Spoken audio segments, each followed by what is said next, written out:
It's a whole lot of silence. Yeah, I know. I don't know what happened there. I know I didn't have that much on there. We used to have music in the beginning. Like the countdown even had music. Did they take that away? Yeah. I don't know. Maybe I have to go and see what happened with that. I might mute it. They might mute it out. Some people are using that same sound. I guess I don't know what's going on. You know how it is, Tim. Oh, by the way, guess what? Welcome everyone to the Wednesday night live show. Tim and I are here. We're waiting on Paul. I don't know what's going on with Paul, but I'm sure it's something important. He's back to school.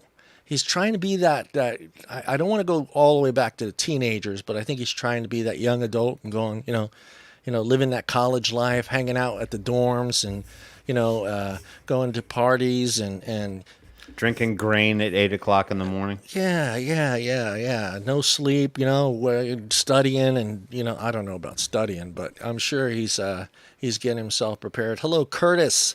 Curtis, we're the ban hammers. We watch the commentary very closely, and we shadow ban people. That's what we do here on the Wednesday Night Live show. So you better mind your P's and Q's. Should we shadow ban him? I don't know. I've got a button right here that says shadow ban Curtis. That's what the button right there says it. Where's it send them? It says SBC, but that's just an acronym for Shadow Ban Curtis.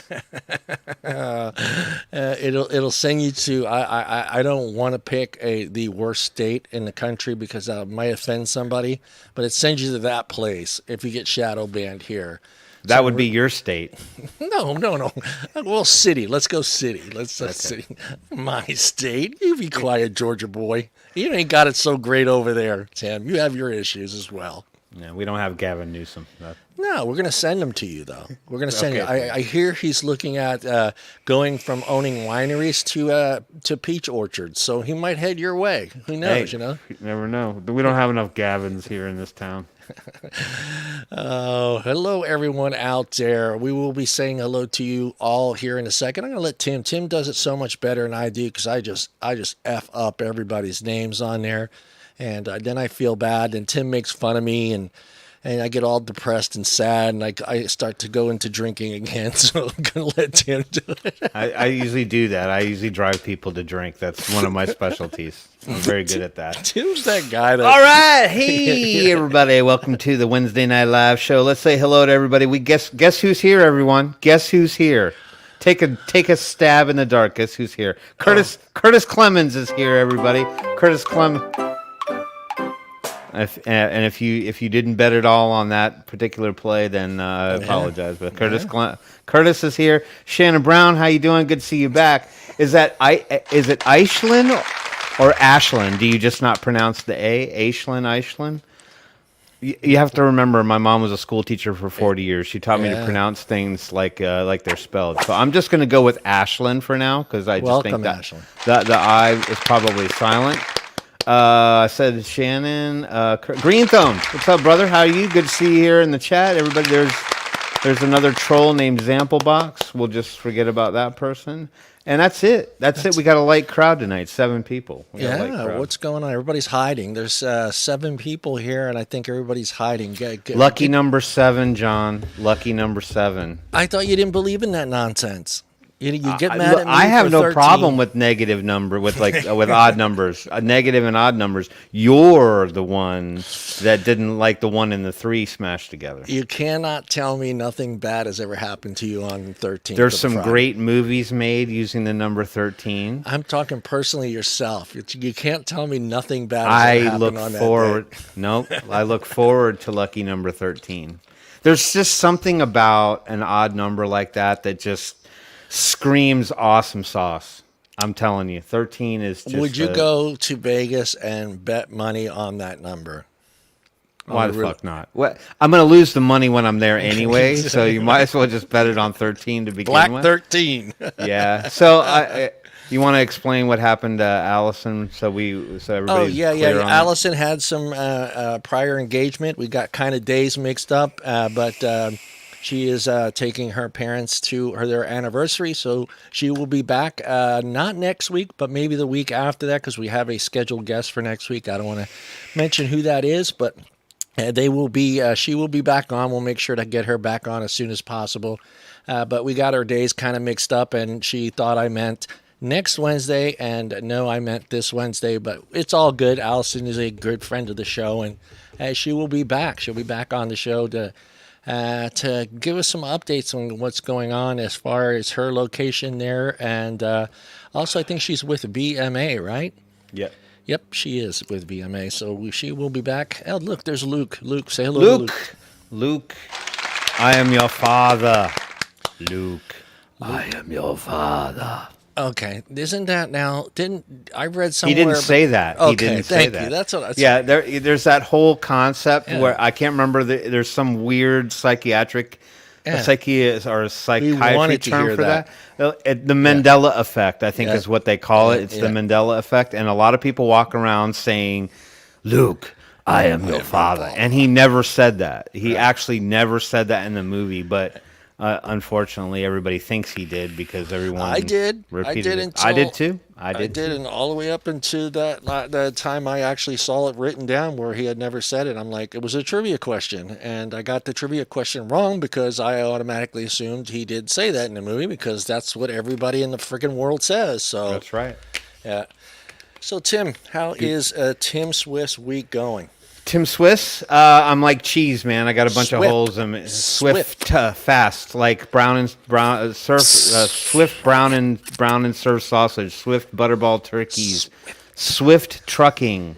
Taylor Swift. I bet you this guy would never get Taylor's last name. Swift. Right. You got it. There's an F in there, so you got the goddess. Yeah, not like Loretta Swit. Everybody used to call me Loretta Swit when I was the goddess of pop music. Yeah. Whatever. I'm good, man. I don't know. Just mushing through the week like everybody else. I don't have a whole lot of new news to report. Nothing fancy going on in my life. It's just business as usual. Vape advocacy and manufacture wholesale parts. That's all I do. That's no marriage proposals. No, unfortunately, no like marriage it's so proposals. Sad. You're like, no. Yeah, I apologize. Yeah, normally it's like 3 or 4 a week, but at least. Yeah, but this week just I'm goose eggs all week. It was so bad. Tim had to take himself off of the dating apps. He had to take himself off of it. I did. I had to force myself off because they're just so rich with wonderful people that Oh man, yeah, my week is going well.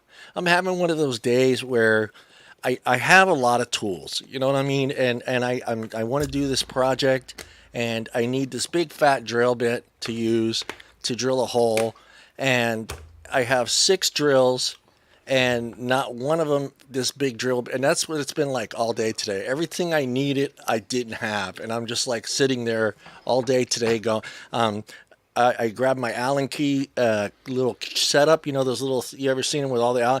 Not one single one on there. I need it for it. Go and try to get this drill bit, and that doesn't work. I go to get the extension cord out. I'm exactly 1 foot away from where I need to be. That's how my whole day has been today, and I'm just like so frustrated. So close yet so far. I am so frustrated that I went and bought little vodka bottles for after the show because I can't take it, dude. John just wants to pretend like he's in a hotel and he stole them.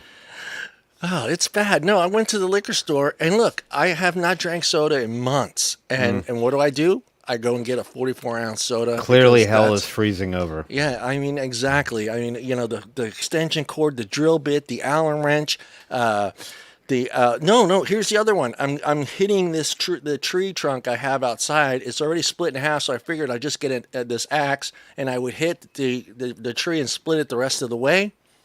So as soon as I hit it, I broke the handle. I thought you were going to say you had some mad recoil and it hit you dead in the middle of the forehead. No.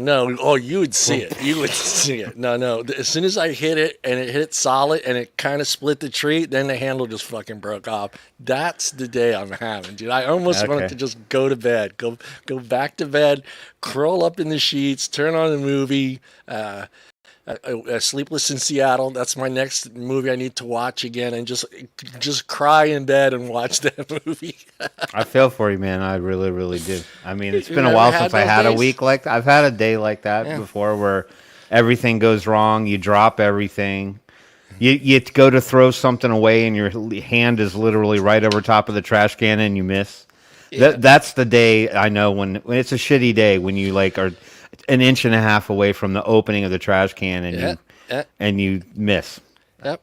I That you knew know it. not to quit your day job. No, I knew it from the beginning, from the morning, because my coffee machine is set to start brewing at 6 a.m. And I always preset it the night before I go to bed. I put new coffee in there, fill it back up with water, and it's ready to go. And this morning when I got up, someone had unplugged the coffee machine. So when I got up, there was no coffee ready. So I go, okay, all right, no big deal. Plugged it in and made my coffee. But that was the sign, Tim, that this is what kind of day I was going to have. And it has been. Though. It has been. Oh, Yeah. oh, we got to say hello to him. So in the house, all the way from Berlin, Germany. Curtis gets this. Why? Why, Curtis? Because he just gets it. I like Curtis's comment. He said Tim's hunting for the 80-year-olds that wear garter belts. Yep, that's exactly what I'm waiting for, Curtis. You read my mind. I cannot erase that. I hate you. I hate you, Curtis. I need to erase that image from my mind. I'm just actually startled by the fact that 80-year-olds still wear garter belts. How would Curtis know this information? Yeah. I mean, if you're ready to pass that on to me, I want to know how it is that you know that 80-year-olds wear garter belts. I see a new Don't make person any in there, assumptions Timmy. either. Green Thumb is in the house. Did you name Green Thumb? I did. I said, "Hey, Green Thumb." Oh, did I give him the applause? I think you did. You can give it to him again if you'd like. All right, there you go, Green Thumb. Thank you, buddy. Green Thumb in the house. So what's been going on vape-wise? I haven't, I kind of try to stay up with you a little bit. I try my best, so I kind of go to your Twitter and see what you're writing so I can kind of get a general idea what we're going to talk about today. That's how I know what's going on in your head. I have a question, John. I have a question for you, John. Yeah. I do. Now that we're on to the Twitter subject, well, we all know that, there's been a big takeover at the Twitter Dome. I don't want to get into the semantics of it all and what's at stake.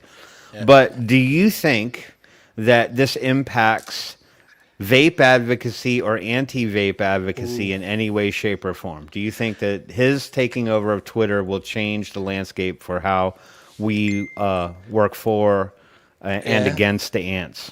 Yeah. I like how you're thinking because I was thinking the same thing today, and I can't put a finger on him. You know what I mean? He's like that guy you think you got figured out, but you really don't. He seems like that guy. I mean, it's never come up in conversation. I looked the other day. I don't think I've seen him, right? Does he have people around him that vape? I'm assuming there's got to be some individuals around him that vape. I'm sure being as smart of a person he is, he was curious.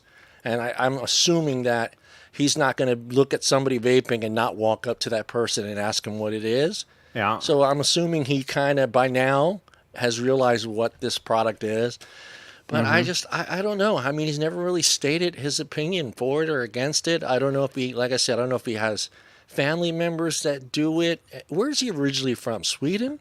He's South African. He's from South Africa. Okay, so I don't know. I mean, I don't know who he hangs. I mean, he got to assume he hangs around a lot of younger individuals. I didn't hear about that one yet, Curtis. But he already paid $44 billion for the damn thing. So what's one more billion, right? What's one more billion? Yeah, I like the new one I just saw the other day. It was a picture of him buying Twitter, and then there's a picture of Bezos. And it says, "I'm going to buy Amazon next," and Bezos says, "Hell no!" And then you see the next picture, and it says, "Elon Musk adds Amazon to his cart." And I just started laughing. I could see him doing that. Did you? Yeah, I mean, the guy's got money to burn, right? Okay, yeah, I mean, he invented SpaceX. He built the Tesla vehicles, right? So that's his baby. He's got satellites up in the air that create a telephone network. He actually flew his satellites or moved his satellites over top of the Ukraine so that they would have internet during the invasion. I don't know if that's still going on. So the dude's got money to burn. Now, here's my opinion on the whole Twitter thing and exactly what he may or may not mean for vaping. I will say this: I don't know if he's had a lot of vapors around him. I'm probably going to say he's had a few in his I'd life. assume he has, yeah. Even if he's out at Hollywood, LA parties or doing whatever he does in his spare time.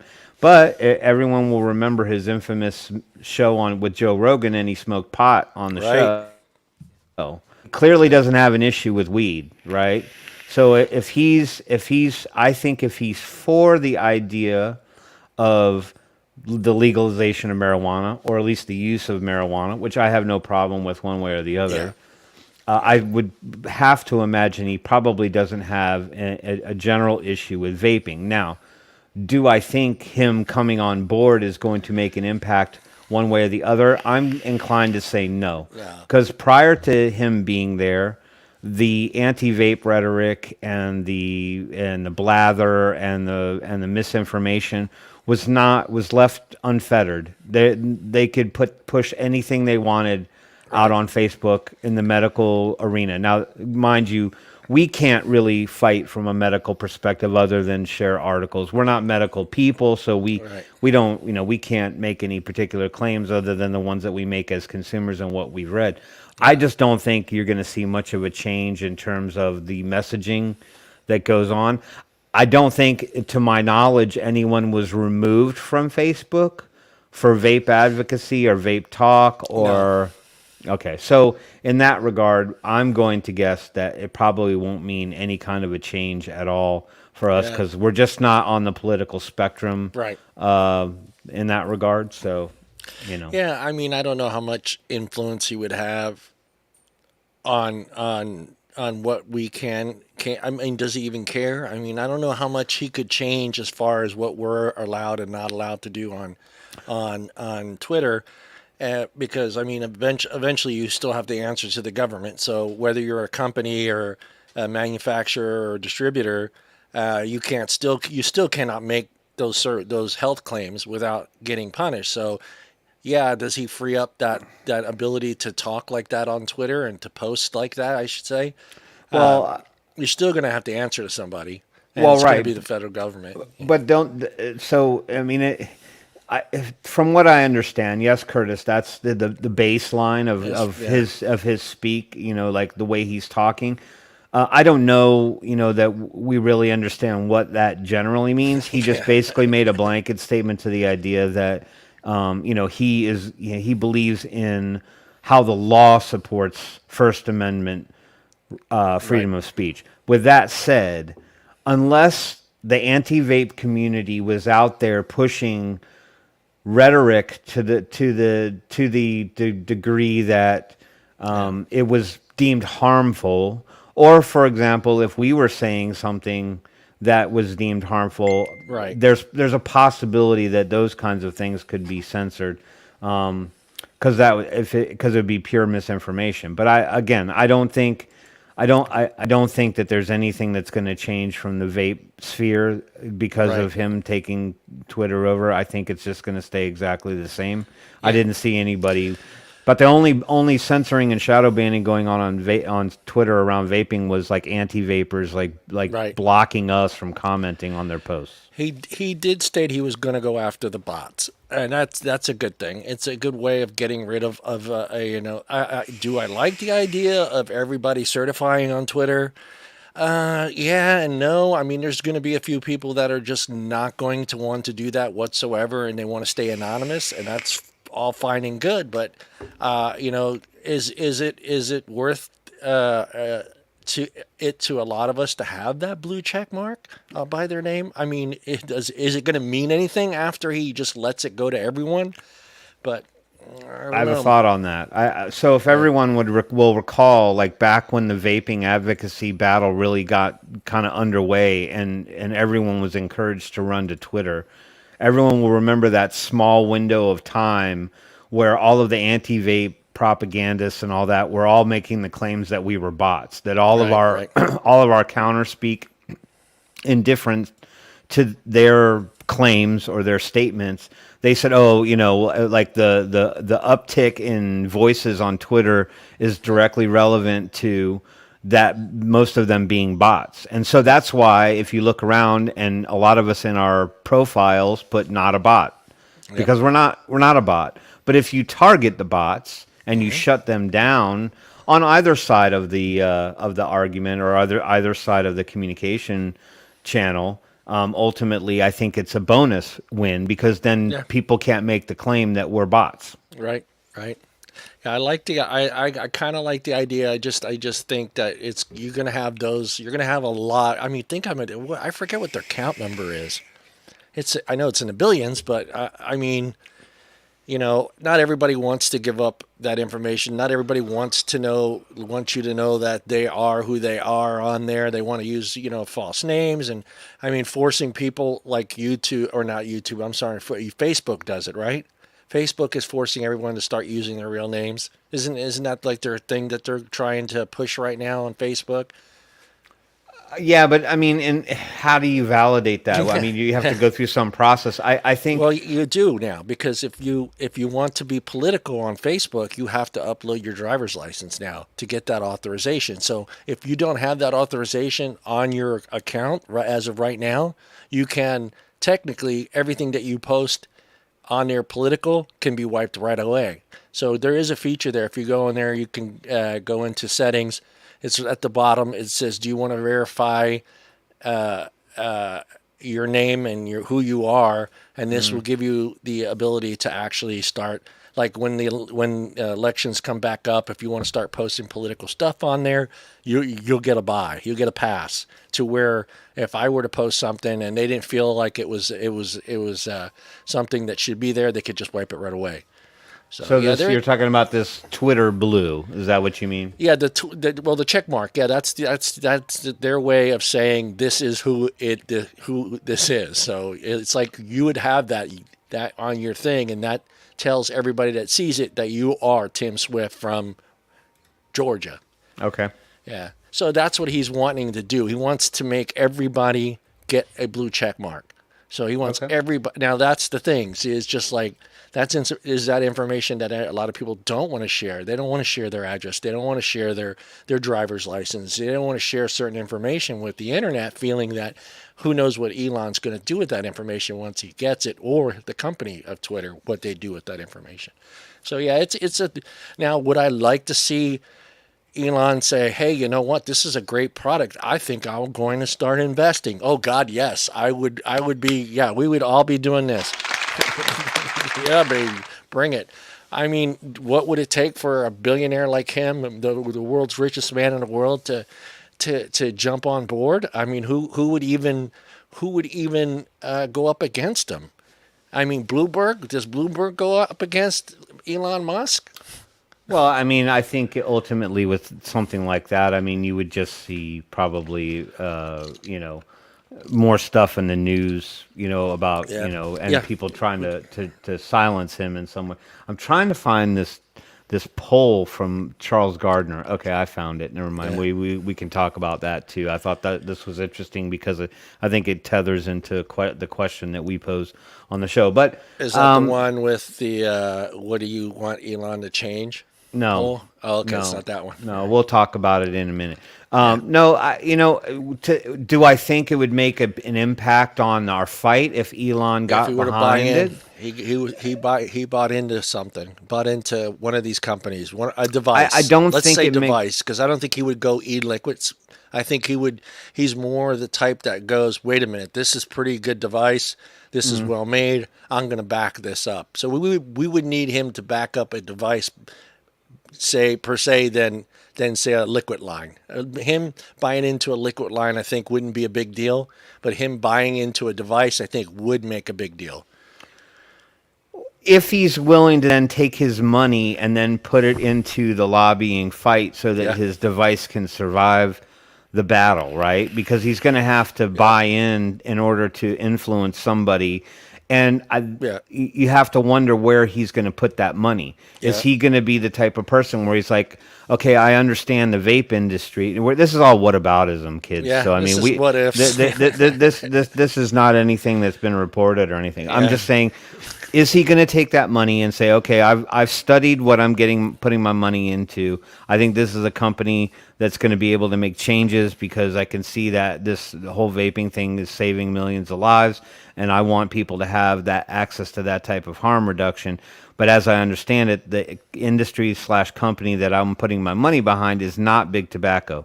Yeah. Right. So then he's going to be in another big fight because that means he's going to have to go up against the talking heads at big tobacco. Yeah. And they don't want to see us survive just as much as a politician, just like with last week's article when we talked about how Juul and was it Philip Morris or was it Philip Morris?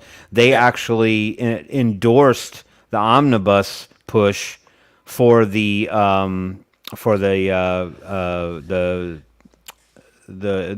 Nick ban. Yeah, Salt Nick's ban. Yeah. So they stood behind that because they thought that by allowing that to take place and exist on the market, that it opened up the door to a lot of what they called bad players to get involved in that part of the industry and potentially put products on the market that are unsafe.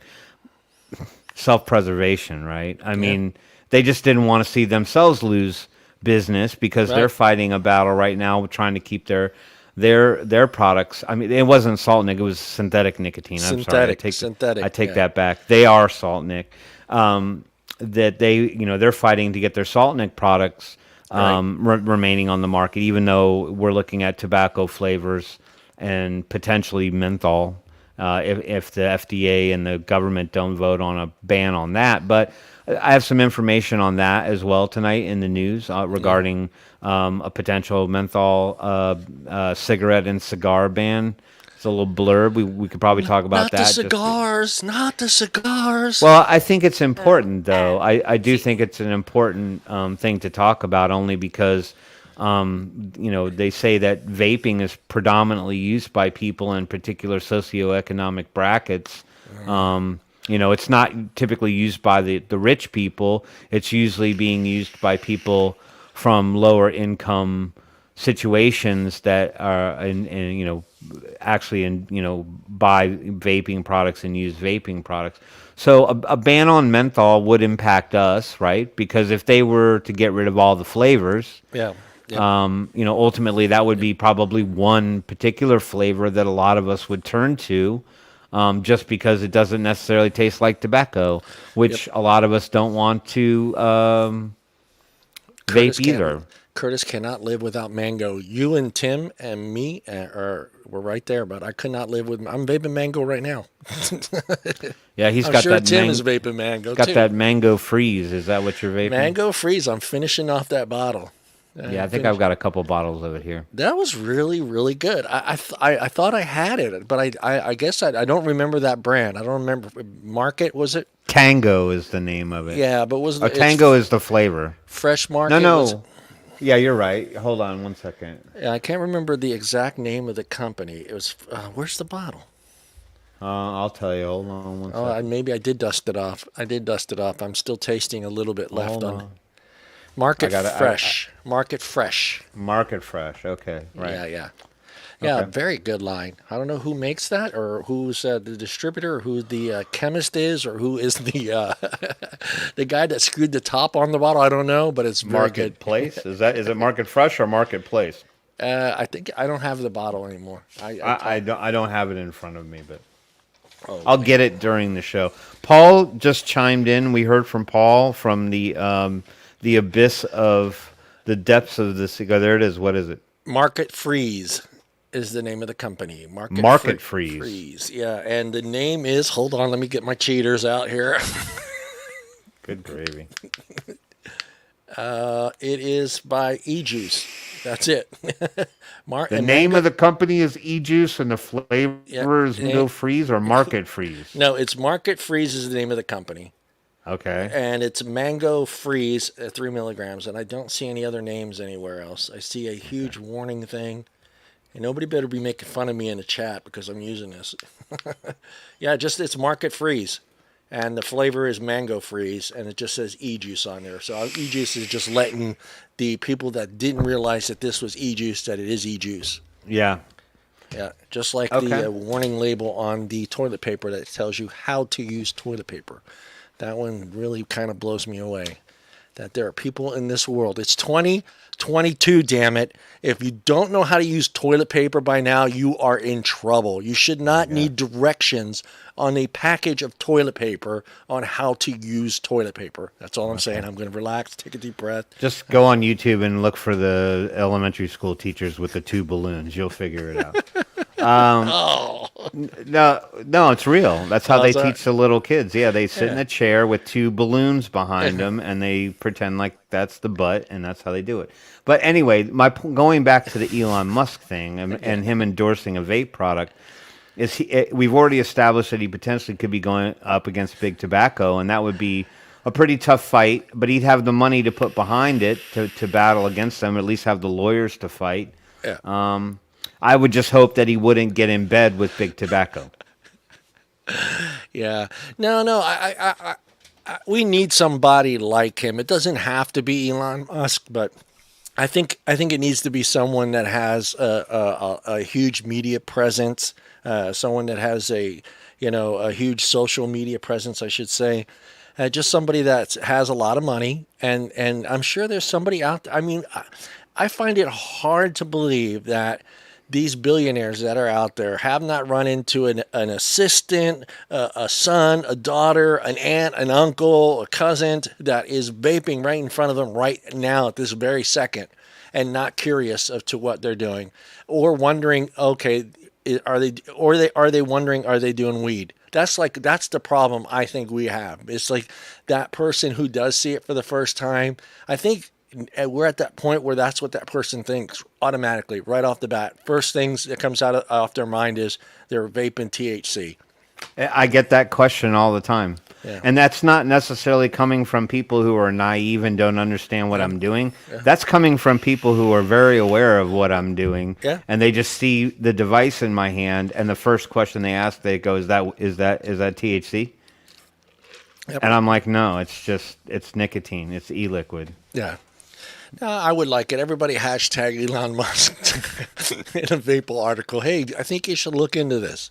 Just do Elon Musk. I think you should look into this. Hashtag vapors are not criminals. Just like that. Well, like I said, I agree. He's got the money to do something positively for it. I just don't know his stance on it. Yeah. My guess is he just doesn't give a shit. He's probably like, I don't care. Do whatever the fuck you want to do. Yeah, I'm not here to tell you how to live your life. I think he's probably more so the guy, like I said, I think he needs to see it if he hasn't seen it yet done in front of him, because he seems to me like that very curious guy. He wants to know what that thing is that's in somebody's hand. I think if he were walking out of one of his factories and he sees a bunch of people vaping, I think he's the type of guy that would walk over there and be curious enough to want to know what the hell they were doing. Right.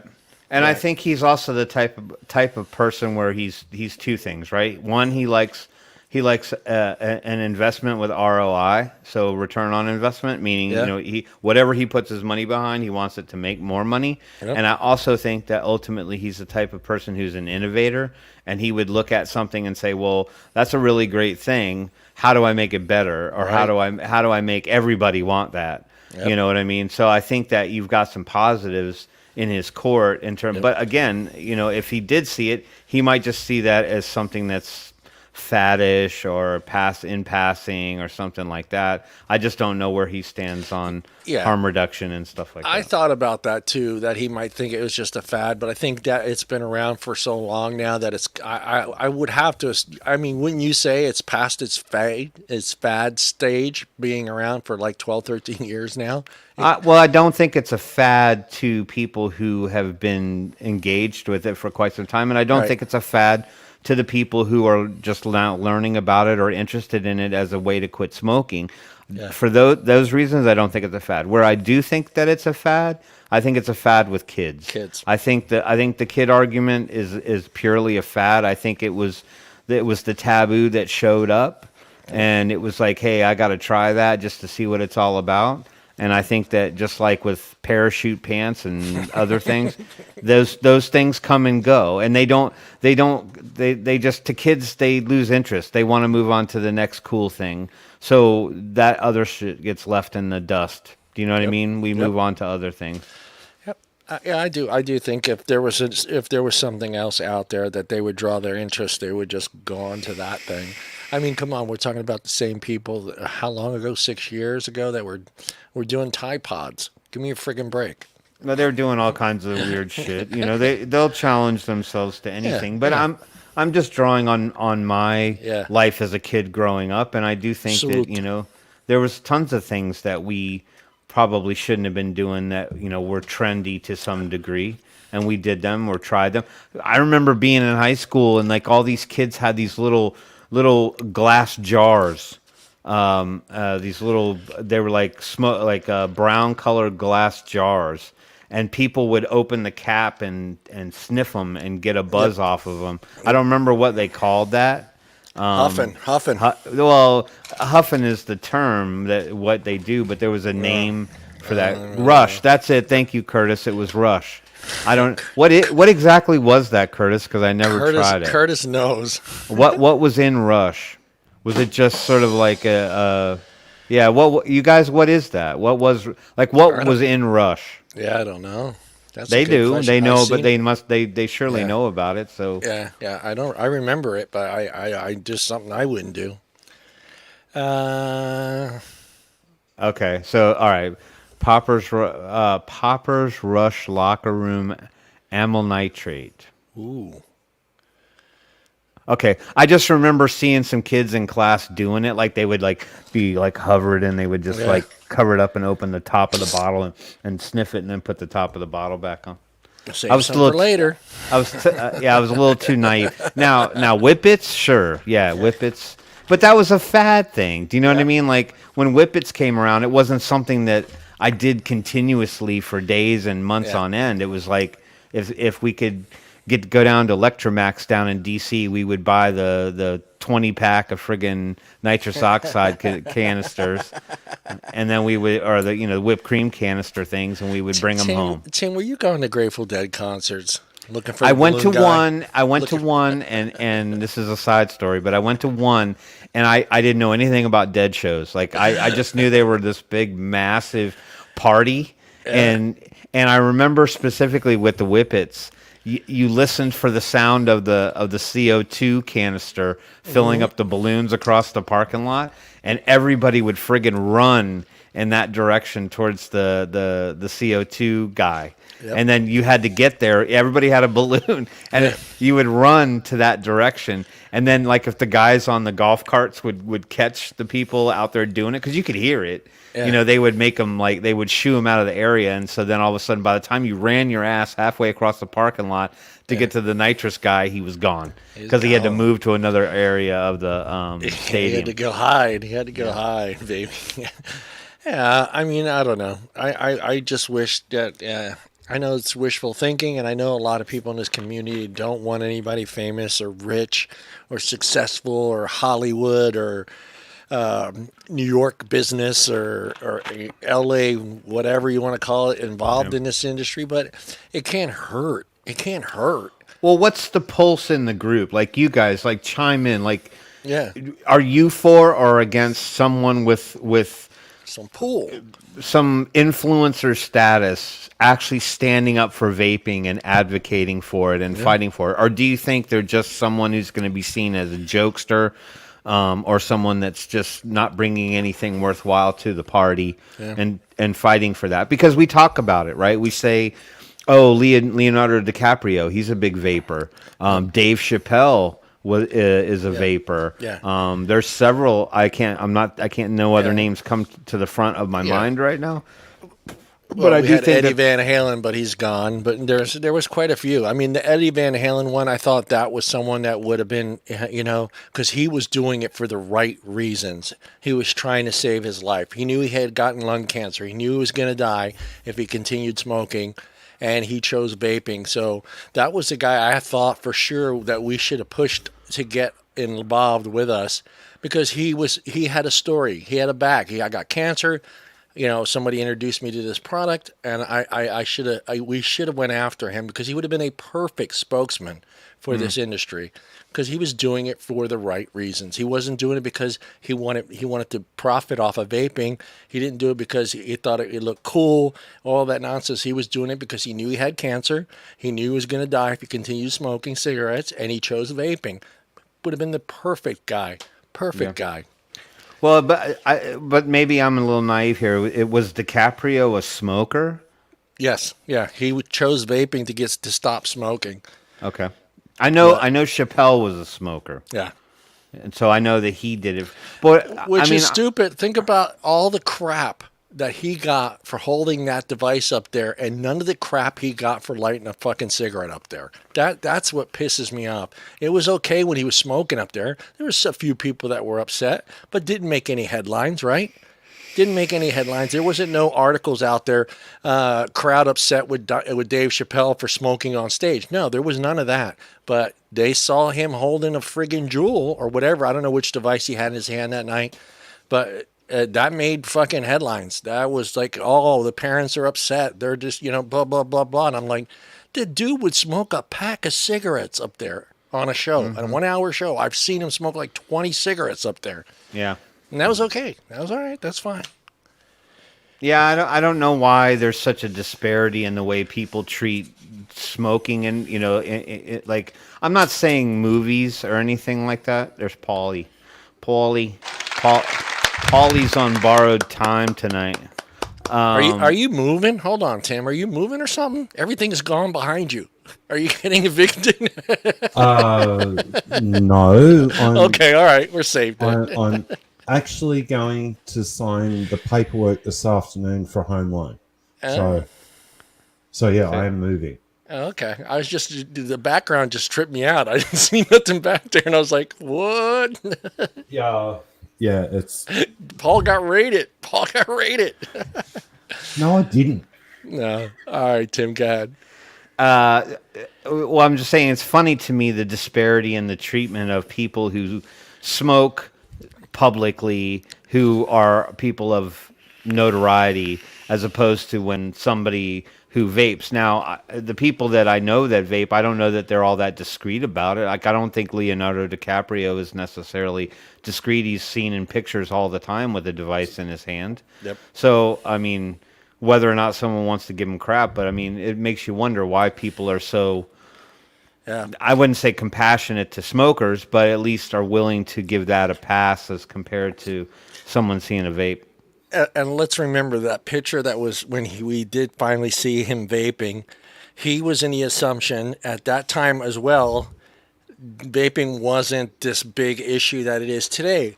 And his reasoning for having, this is what I heard, so I don't know if it's 100% true, but his reasoning was that he thought he could vape at that award show inside because he knew he couldn't smoke a cigarette. So at that time, we were able to kind of walk around and vape in certain places before it all kind of, before the hammer, hit the nail. But I think he was in the assumption, hey, I can do this indoors and nobody's going to care.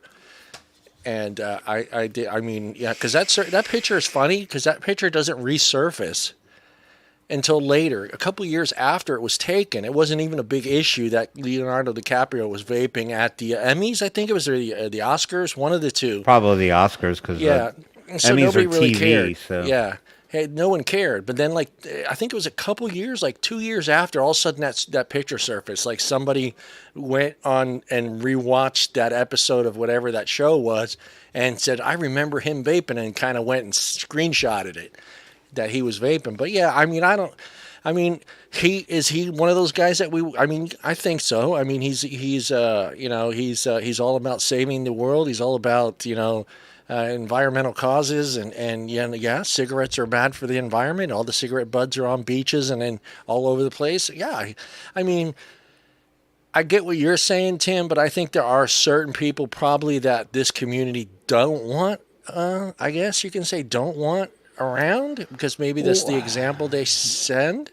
Well, again, I think it's a difference between exactly how are they going, if they were to stand up and fight, on what side of the fight are they going to be on, right? So is Dave Chappelle going to get up and be sort of across the board, and is he going to talk to the aspect that, whether it's Juul, whether it's does he even know about smoke mods and sub tanks and all? We don't know what he knows.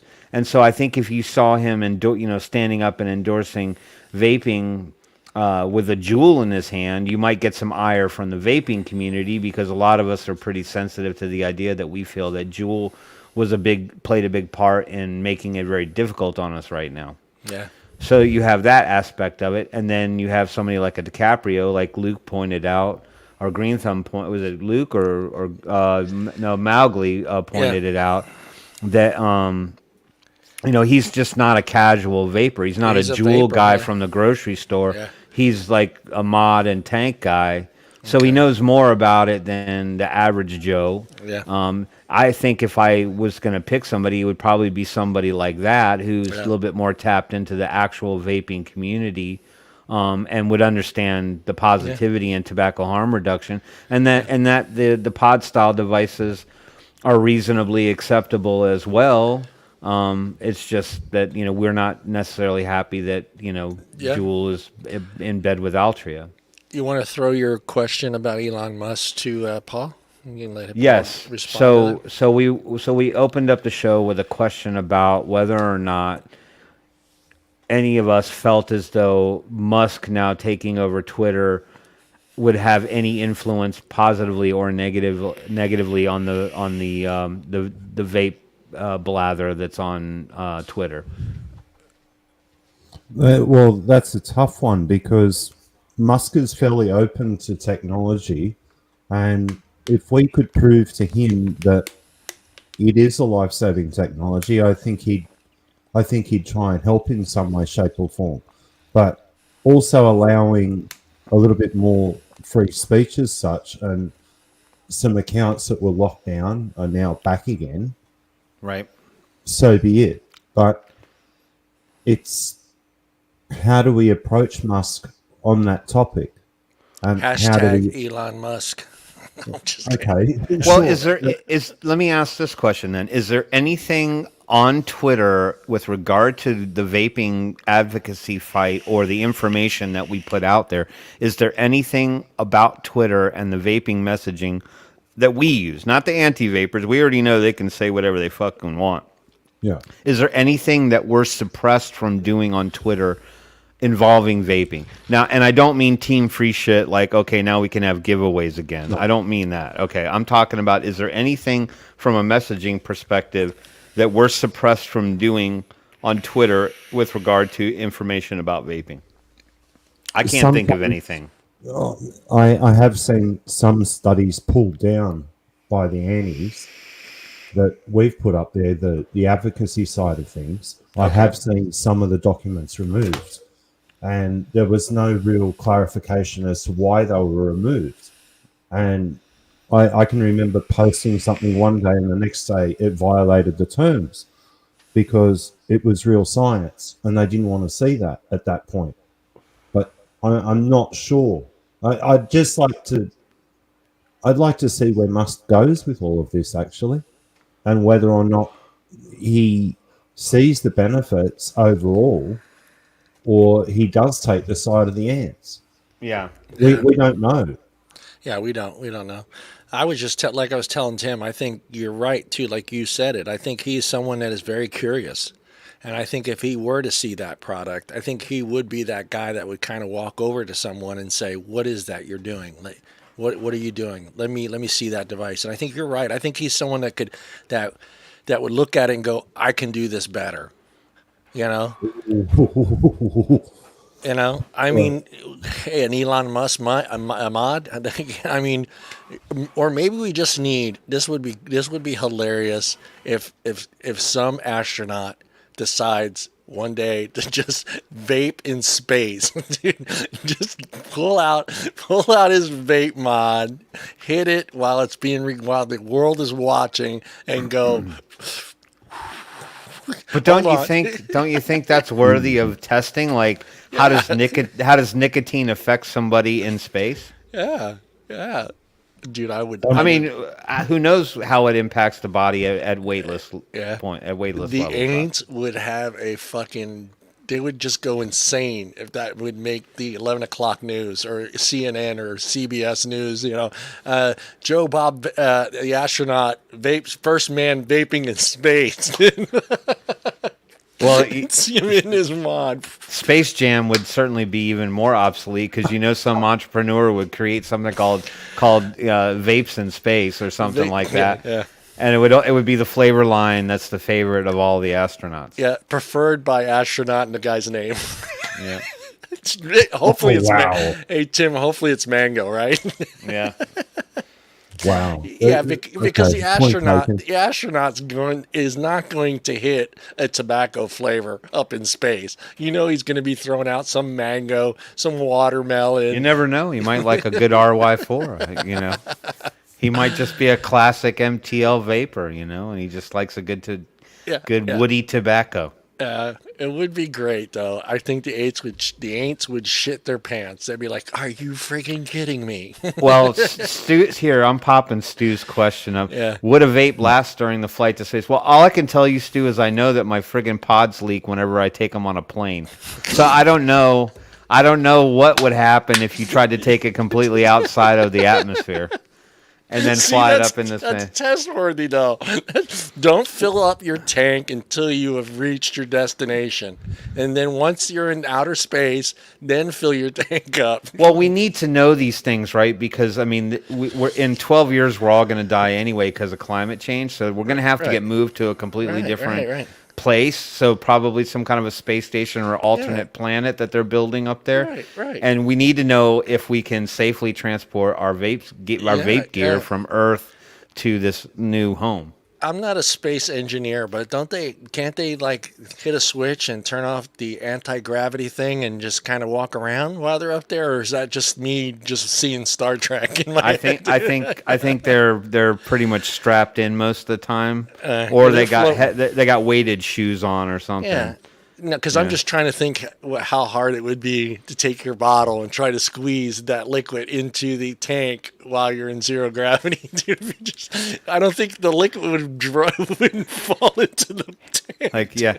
Hey, dude, pass me your vape. Can you see him do the commercial? And then the hand just comes out of the screen. It's like... Or just like they're doing a live broadcast on friggin' ABC, and all of a sudden you just see the vape float. See a jewel float by. And he grabs it and he goes, "Yeah, Bob, things are great up here right now. Thank God I got my." And then he's got to plug it, right? He's got to plug it. I'm glad I got my Cutwood e-liquids from. Could you imagine the flag on the top of Mount Everest if which vape company found out their shit actually made it to space? Yeah. They would never shut up about it. Yeah. It would be on every T-shirt, flat bill cap, friggin' sub-tank ring that they could market. It would be on everything. Yeah, it would. Yeah, it would have the seal of approval. NASA seal. We were the first. Approval. Yeah, we would be the first e-liquid into space ever. Oh, that would be just great, though, man. I mean, just like the two astronauts just sitting there being interviewed, and the one goes, "Hey, throw me the jewel," and you see him just kind of like throw it like this, and it's floating over to. Well, hold on, John. There was a good point that Curtis just brought up, and we had Dave Gerlitz on the program. Yeah. A while back. Yeah. Yeah, we're gonna get. Is him back that on. true? Did Dave never smoke a day in his life? I thought he was a smoker. No, he was a smoker. Yeah, He was a a smoker. heavy smoker. He was the Winston man. Yeah. Oh, that's right. So Yeah, maybe he was the Marlboro man. I got it wrong then. No, he was a very heavy smoker. That's how he ended up. Like he was doing all the action shots. Like Dave and I used to do a podcast together, and he was saying that at the end of his smoking career, as he called it, his career in smoking, that he was up to 2 and 3 packs a day. Yeah. because they were free. Remember, No, what he I said got on our the show? companies mixed up. That's my fault. Remember what he said on the show? He goes, "They're free, man. I just kept smoking. They're just giving me cigarettes." And that great story that made me, and I think he used that story in Congress when he was fighting for some regulation change with cigarettes. I think that story where he brought up that he was going to do that shoot up on the top of the mountain, and he said as he was going up the hill, the mountain, they were all out of breath, and he looked over and he saw the executives weren't out of breath, and he goes, "Why aren't you guys out of breath?" So he goes, "We don't smoke this stuff. This is for the poor." What did he say it was? For the poor, the black, the poor, the uneducated, uneducated, and the lower class. Yeah, and he said that was the moment he decided, right? That was the moment he decided he was done. He was just like, okay, you know, that is a great story. He did go back to smoking a couple of times, and it was, I think, his brother or a family member that actually passed away from a smoking-related illness, and his children actually wanted him to give it up, but he was still going out in the garage and sneaking cigarettes, like when he gave up, and then when he completely gave up, and then when vaping came along, holy crap. No shit. Shannon, you need to be on the show. I read if you follow Dave at all on Facebook and all that other stuff, he made some commentary to the effect that he's basically stepping away. He said he made some Facebook post that he can no longer endorse any particular vaping product at all. And people were wondering, like, well, what the hell happened, bro? Like, why can't you endorse vaping? And then he came back with the commentary that basically, you know, he'll get back in the ring and fight. Hey, Morgan.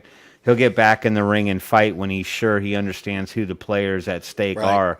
He doesn't trust some of the people that are currently out there right now who claim to be for the vapor fight. And so he's like, until I really know who I'm standing with, I'm not going to endorse vaping at all. So I don't know what that says. I don't know what that messaging really says, because to me it confused me a little bit, because I'm like, so we got snakes in the grass? Is that what you're saying? We got people here who are pretending to be the wolf in sheep's clothing. They look like they're our buddy, but they're not our buddy. Keep your enemies close, keep your friends close and your enemies closer, kind of thing. Yep. Well, he's also unsure with we had a discussion about the revolving door policy at the FDA, and he's unsure what the FDA is all about these days. He said it's not what it used to be. Right. He's worried about that. But he also said that there are some players still within the industry that still have heavy ties to the tobacco industry. They came from the tobacco industry and they're a wolf in sheep's clothing. Yep. I wouldn't doubt it. You want somebody in there, if you're going to want anybody in any specific place to make sure your interests are taken care of, that's the place to be. I would say, I'm sure a few pharmacist companies, pharmaceutical companies, I'm sure have some people in there as well, you know, just to make sure that certain doors are open for them. I mean, that's the same thing with any business. I mean, everybody has some sort of, I don't know what the term is, what they call corporate espionage. Did I get it right? Timmy, Did I get it right, Tim? All right. Tim says yes. Tim, you are the... sounds smart. It sounds smart. So just go with it. Right there. It sounded smart. Yeah. Go with it. Tim is, what was Johnny Carson's second guy? Who's Who's the guy that sat on the couch? Come on, Tim. God dang it. What was his name? Oh, Ed McMahon. Ed McMahon. Yeah, you're my Ed McMahon. Then you correct me. Make sure I get things right out there. Well, John, no, I think John will I mispronounce a word here anytime soon, and Tim will correct me. Yes, I will. Because again, my mom was a school teacher for 40 years, so you know, I still have to get it on the phone every time I call and use a word out of context or use the wrong word in my sentencing. No, but you know, with that said, you know, it does not surprise me that there are probably some people who've come from the big tobacco industry thinking that if they got into this, somehow they would fatten their pockets along the way. So I'm sure that, they probably have their eyes set on dollar signs and not necessarily looking at, Yeah. what this is all about.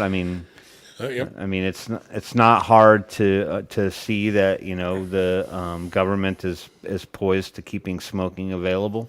Yeah, I know it's kind of a stupid question, but if things were to stay the way they were, where it was the guy making it at home and wasn't bothering anybody, it wasn't this $1 billion a year business and all that, and people were getting it from from their neighbor or some dude on Face, I think we wouldn't have an issue. I honestly, all it comes right down to it is.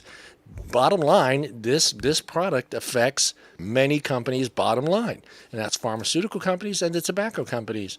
And that's when the eyes were opened. And when we went from $100,000 a year industry to the $1 billion a year, $1 billion+ a year industry that we are today, that opened up eyes. And I think it was right about 2012, right?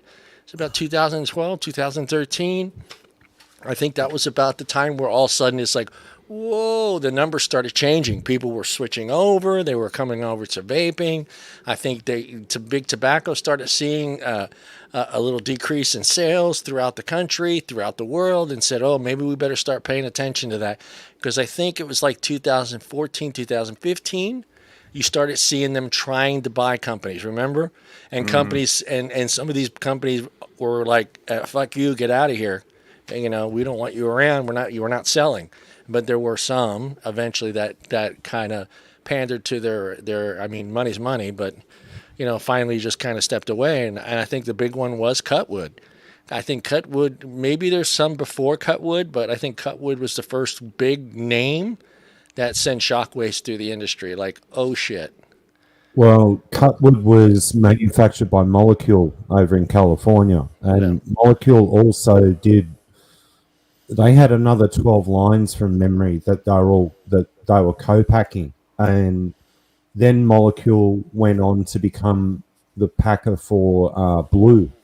So that's the story behind that. And the head of that company, he had some very heavy ties to the government through his older contracts when he was mixing other chemical combinations for what's the name of the company? DuPont.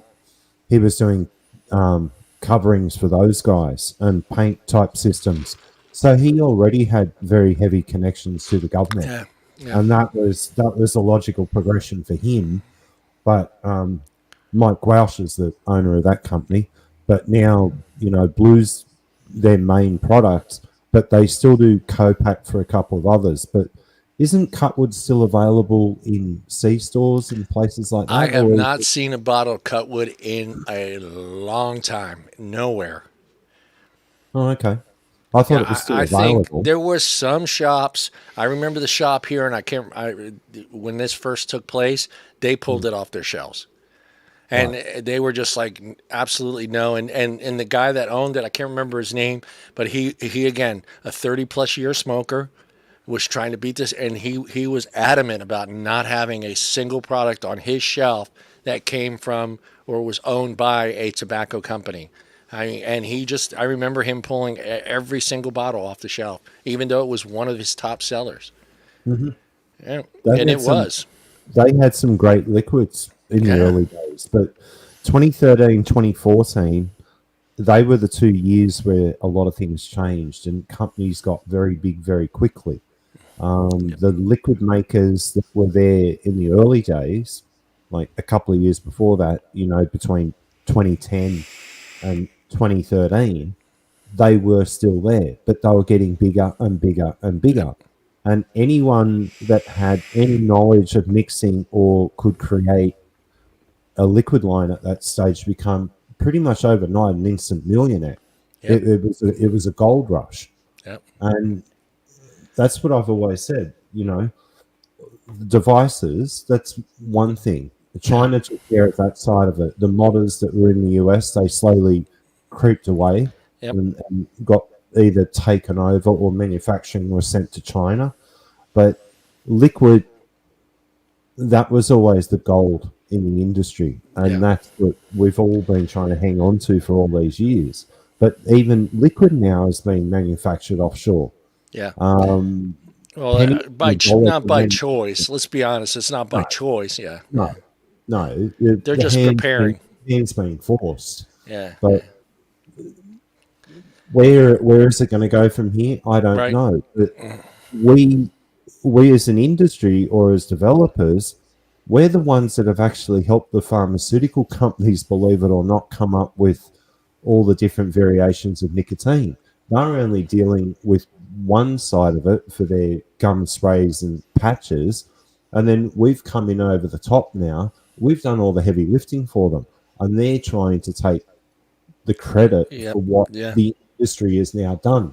Yeah. And in the last, if you break down the last 3 years, there's been more technology put into nicotine manufacturing, synthetics, non-tobacco derived nicotine, and then the variants on that. Yeah. It was Juul that actually came up with a patent for benzoic salts. Right. So they had that patent, and then the industry looked at that, grappled with it, and then decided to then go down the other pathways of nicotine development. And now it's the pharmaceutical industry that wants to control the flow of nicotine because it's not being derived from the plant anymore. Right. It's a new animal. You're pissing off all the Southern boys. No, well, it's more than the Southern boys. Well, there was a It's thing on grown Twitter. everywhere. There was a thing on Twitter. I think it was regarding one country. I don't remember if it was Malaysia or Thailand or China or one of them. I wish I could find the post about it. But they were maybe it was Stephen Dudek that posted it, where they were saying that the reason why they're trying to stamp out vaping in that country, the sole reason they're trying to stamp out vaping and suppress it in that particular country, is because they believe that the tobacco farmers were losing Yep. tons of money because they weren't able to harvest the same levels of tobacco that they previously had because it wasn't in such high demand. So that was the sole reason that country was effectively shutting. It Trying to was shut two vaping down. countries.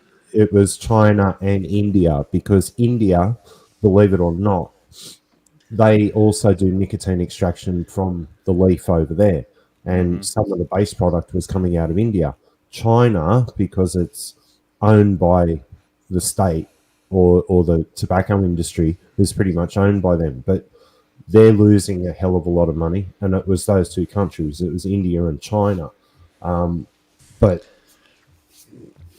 and because now, as I said, the technology is moving further forward and faster than what they can keep up with, Yeah. and they're not happy about it. Yep. I was trying to find the little blurb on it. I know I saw it in several Twitter posts, but let's maybe maybe we can talk about this one. I'm going to pull this poll up real quick. Pull it up. Something Pull that it up. that Charles Gardner posted. Hold on, I got to scroll back up and find it again. You Hold on have one the second. control, Tim. Yeah, not to mention the guy that the guy that campaigned against vaping in California. He was at a San Diego City Council meeting, and he was a guy that suffered a double collapsed lung due to illicit market THC products using vitamin E acetate, and he was testifying in support of a flavor ban. What a great guy to have on your side. All right, I'm going to share my screen real quick. Share now, that screen, Tim. Now, last show, I think it was last show, we talked about, and we left it as an open general question. It was a hypothetical. It doesn't mean that we know that anything's going to happen like this. But we asked the question, if there was one thing that you could concede with regard to vaping, that they said, if you take this, we'll give you everything else, what would you be willing to give up to give up? Now, this is a poll that Gardner put up based on a question share from someone else. Hold on, let me share it. All right, I think you guys will be able to see it. Did they steal our idea, Tim? No, not at all. Okay, all right. All right, hold on. Let's get the fluttering. I was gonna call out copyright and infringement there and have it taken off of Facebook for stealing our All right. ideas. So this was from Charles Gardner, and it was a poll he put up. Right now, it's 51.7 to 48.3%. Doctors Friedman and Warner, two prominent U.S. researchers who support harm reduction, propose restricting all non-medical nicotine consumer products to adult-only stores. Cigarettes, cigars, vapes, snus, etc. would no longer be sold in gas stations and C-stores. Is this a good idea? That's where the poll stands right now. Does anybody else still see that as a good idea? Head on over And you there. guys, you guys have to just be open-minded to the idea that you'd have to concede something. 51% of the people that voted feel comfortable enough to say, sure, why not? Take them out of grocery stores and C-stores and things and gas stations and stuff like that. Now, does that stop the passerby person from maybe getting their hand on a vape device and trying it on a whim? I guess that's a fair argument to make that you might lose that potential vapor if they can't buy that particular thing.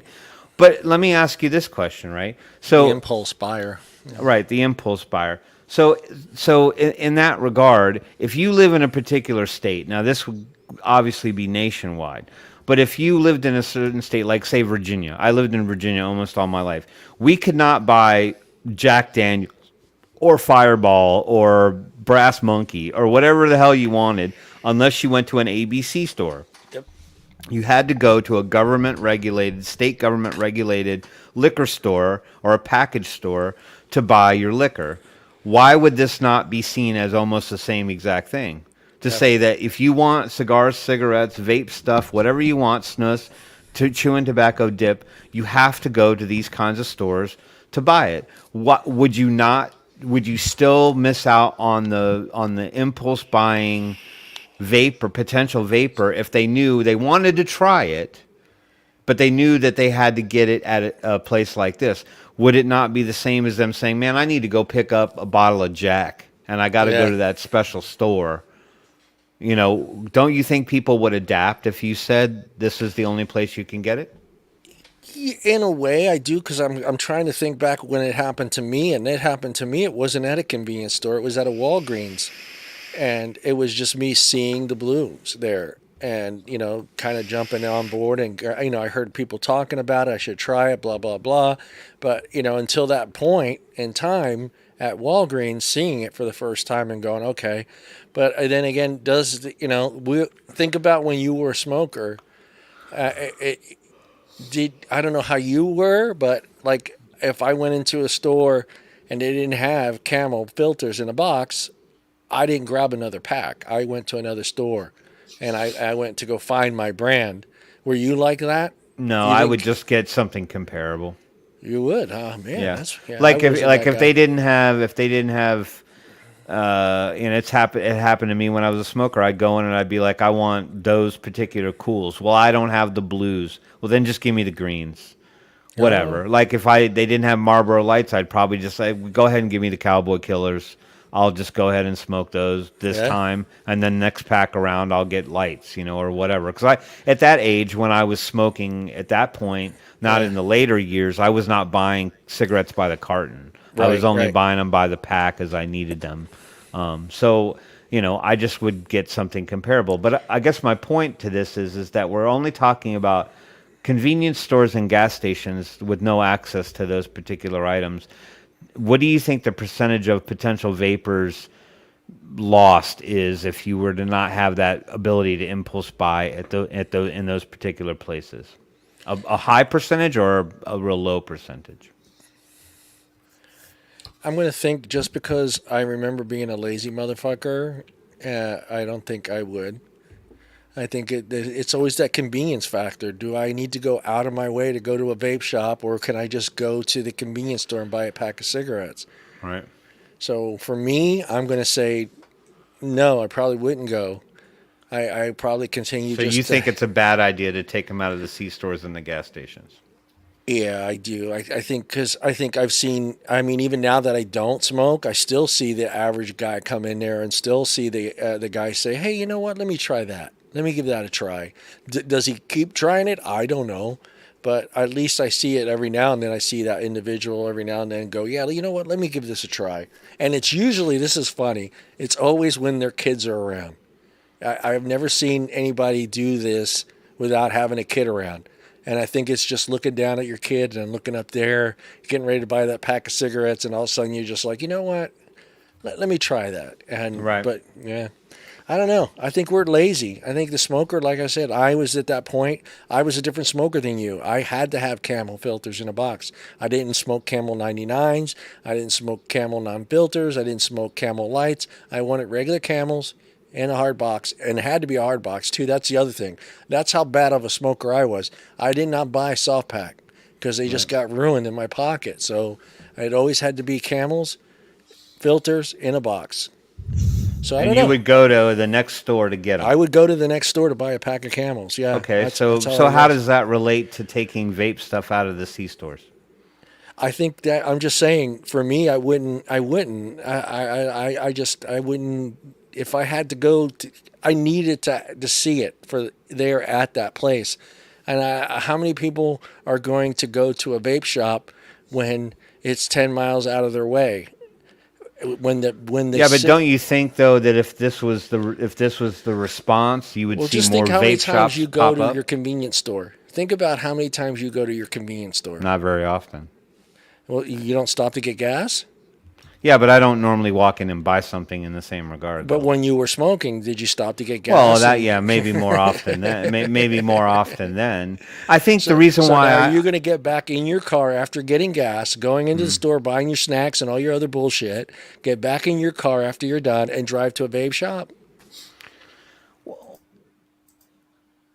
Tim froze. coming from a different Other- place, just Yeah. well, no. The only reason I'm saying that is because when I vested in the blue and I started that process, I didn't go and buy them at a store like you did. I do remember the signs in the window. I do remember the case that had the throwaways in it, not the kit, but like the single shot, ones you could buy, like just a single one. But I actually got it online. I bought all my stuff from the Online. day I started. I bought my blue kit online from the blue store, and it was mailed to me, and I went from there. So everything I've bought, with the exception of maybe one or two Cigalikes for the purposes of having to buy it because I was in the store anyway. Yeah. But I had already started trying the blue, so I didn't try the blue for the first time because I walked into that C store. Yeah. My kit came from online, and I pretty much shopped online the whole entire The whole time. time. Yeah. Yeah. You're different. Yeah, you were different. Yeah. How about for you? How would it affect you guys there in Australia? Would the guy in Australia go to the vape shop if he didn't see it there? Yes, because what they've done here in Australia is that C stores and like convenience stores and supermarkets and places like that still can't legally sell vapes. Right. You have to go to a tobacconist or to a vape shop. But Yeah. again, we're in a different situation because we don't have nicotine in our liquids. So No, I mean prior to all this happening. no. So I let's think that- take away everything that's going on in Australia right now. Vaping Yeah. just comes out. They're right out there at the C stores, and all of a sudden they just say you're gonna sell these not in the C stores, but you're gonna have to go to a vape shop. Would the average smoker there in Australia go, okay, yeah, I'll go to the vape shop now? They would actually. They're being pushed that way.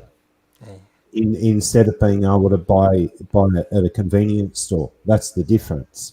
Yeah. I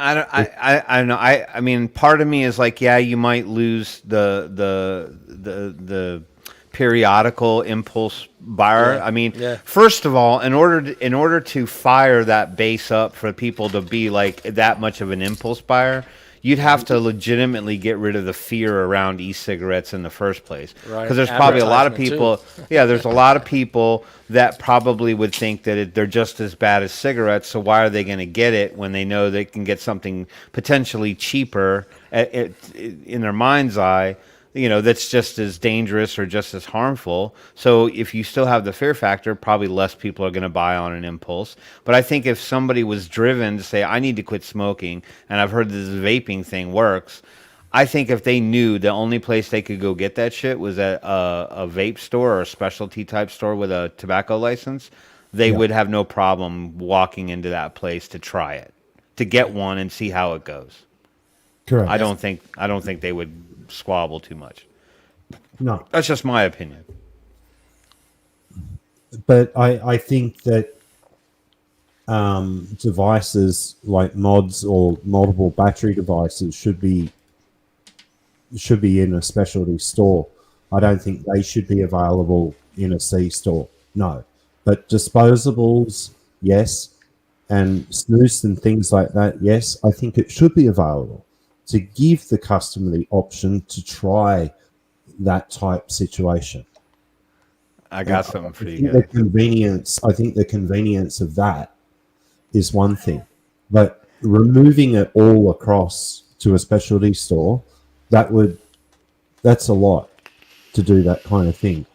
But again, you're not going to get the same type of customer service at a C store as what you're going to have at a vape shop. Yeah, that's true too. I give you that one. I mean, the C store guy's just at $11.50. Yeah, and that's it. He can't But- tell you, oh, you really like the mango.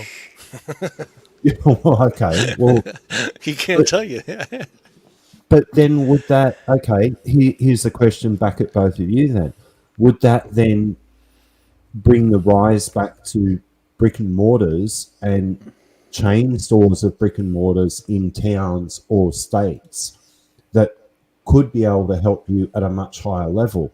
If so, what type of training program would you put in place for those stores to help people in the transition? Well, I think you're Like right, that Paul. shop. Like that I shop think you're Tim right, was talking Paul. about. Yeah, I think you're right. I think that's really where the rubber meets the road in that regard. I think you have to take the vape store to the whole next level, and you have to kind of do like what the UK was going to do, where they had that particular series of vape shops that was opening multiple stores, and they opened up legitimately in each store like a vape clinic, and basically they had these vapeadors, these people that were experienced people who quit smoking and had been vaping for some time, and you would call into that vape shop or go online and you would literally book a time slot for 30 minutes, and then you would go in and you would have one-on-one direct help, not some young kid who just wants to peddle the hot new mod across the table and doesn't know about all the different levels and types. And they work with you and they ask you a bunch of questions and they develop basically an introductory for you. And they go, well, based on these sets of criteria and what you're looking to get out of this, I recommend this. And they send you home with a device and some e-liquid, and they actually legitimately give you a no hassle return policy, provided, I think, as long as the e-liquid was unopened, you could return the e-liquid. And I think you could come back with the device that you had and said, this didn't work for me. The nick wasn't high enough, or I wasn't getting, it was, I didn't like the draw or something like that. And they would then reorganize and help you find something that would work for you, that would help you begin that journey to success. And I think that that's where vape shops would play an integral part here. If people were that interested in getting started, they could go in and get that specialized one-on-one help in brick and mortar stores if we had someone in those shops that could focus their energy on helping that person specifically. And if I remember that article, they weren't associated with the shop, right? It was a free. It was. They were in that shop, but they weren't associated to the shop, I think. I have to go find the article again. I think it was. I remember it being like.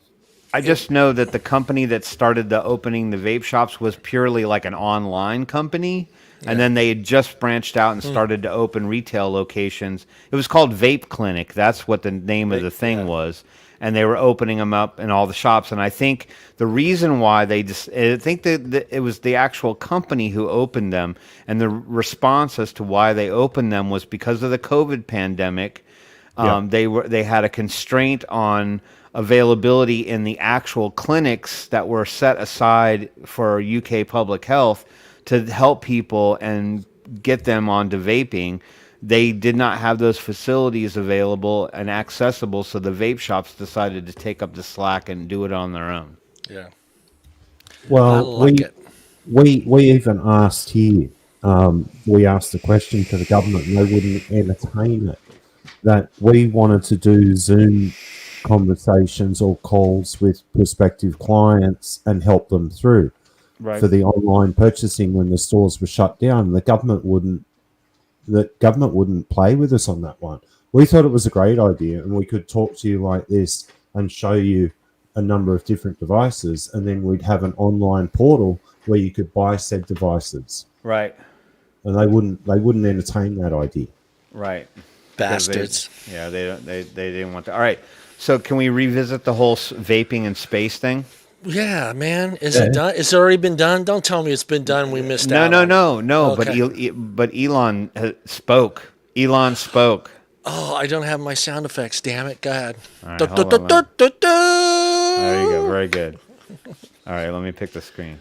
All right, so this one Twitter person named Josh Peck asked, "Dear Elon Musk, can you vape in space?" Asking for myself. And Elon chimed back. Oh, shit. Yeah, this is in 2019. Really? 2019, though. 2019. Okay. All right. He said, yeah, the trick is opening and closing the spacesuit helmet really fast. That's true. I didn't think about that. Either did I didn't think about that one either. That's epic. No, but wait a minute. You can. When they're in a ship, they don't have their helmets on. When they're on the International Space Station and places like that, they do not have their helmets on. They're in an oxygenated environment where they don't have to wear their helmets. Right. And isn't that area also... Then don't they have? I'm going to get laughed at for this, but don't they have like an anti-gravity switch? Because I swear to God, I feel like I've seen them walking around in there. Are they still? No, every time I see them on the news, when they're even in that state, they're kind of floating. Okay, all right. Yeah, they're kind of holding on to handles and things to keep from kind of floating around too much. But so there's no switch.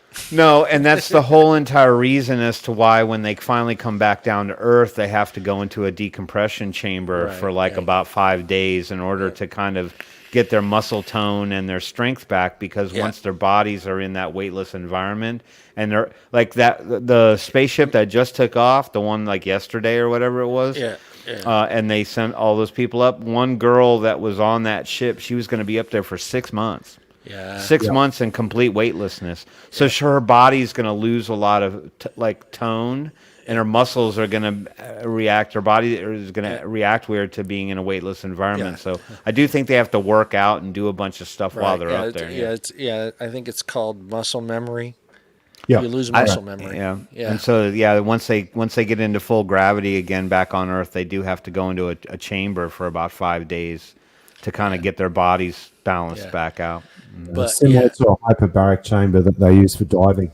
It's the opposite. I'm telling you. I don't know. Somebody should just talk to one of this next astronauts going up in space and just hand them a vape and tell them to hit this when you're up there, man, and make sure you're on live TV when it happens. They'd probably edit it out. I'm sure there's a buffer. So somebody said the vape may explode because the pressure of the contents inside would be far greater than the external pressure, almost zero in space. I don't know if there's any validity. I think these people are thinking outside of the ship. I think there is an issue with vaping outside of the ship. Well, for obvious reasons, you can't open your shield. I mean, I'm just looking to see if there's any valid response. Yeah. I mean, this is mostly what you get on Twitter. Yeah, it's always a gift. It's always gifts. Look at you. I love that one. Kevin laughing. Hold on. Everybody head on over there and hit up that post. Find out. Put his name out there, Tim. Put his name out there. Everybody go back and hit that guy's... He's been tagged a billion times. I'm sure he's probably not going to revisit a post from 3 years ago. Anyway, I just thought it was interesting because Curtis... Can you go to that post and see who commented without having to scroll through all? I don't know if that's a feature. I can see who liked it. Okay. But I'm there's wondering to 82 see- 82,000 people like. Oh yeah, you can no. See, there's no search button. There's no search link. I was like thinking to go and see if there's any big names in there, like Grim Green commented on that or anybody like that. Well, there was how many comments? There was. Yeah. It doesn't say how many actual comments. Retweets there's 4,500 and quote tweets is 109. Yeah, but I mean, who knows what anybody said about that? Fattest Yeah, ghost yeah. ever in the ISS as well. I'm gonna get a pony.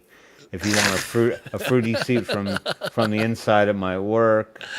Somehow, some way, I feel that it would end up being a jewel anyway. Somehow, some way, I see it being a jewel. Don't you guys? I mean, if this were to happen, do you not feel like it's almost going to be a jewel? Or some type of enclosed Pod system. Yeah, Yeah. it's gonna be a pod system or something, Yeah, or it you would could be a pod potentially a disposable. Yeah, it'd be a disposable, but somehow, some way, I just feel that Jewel would make their way into that thing. Just because it's sleek, it's the design. You don't have to refill it.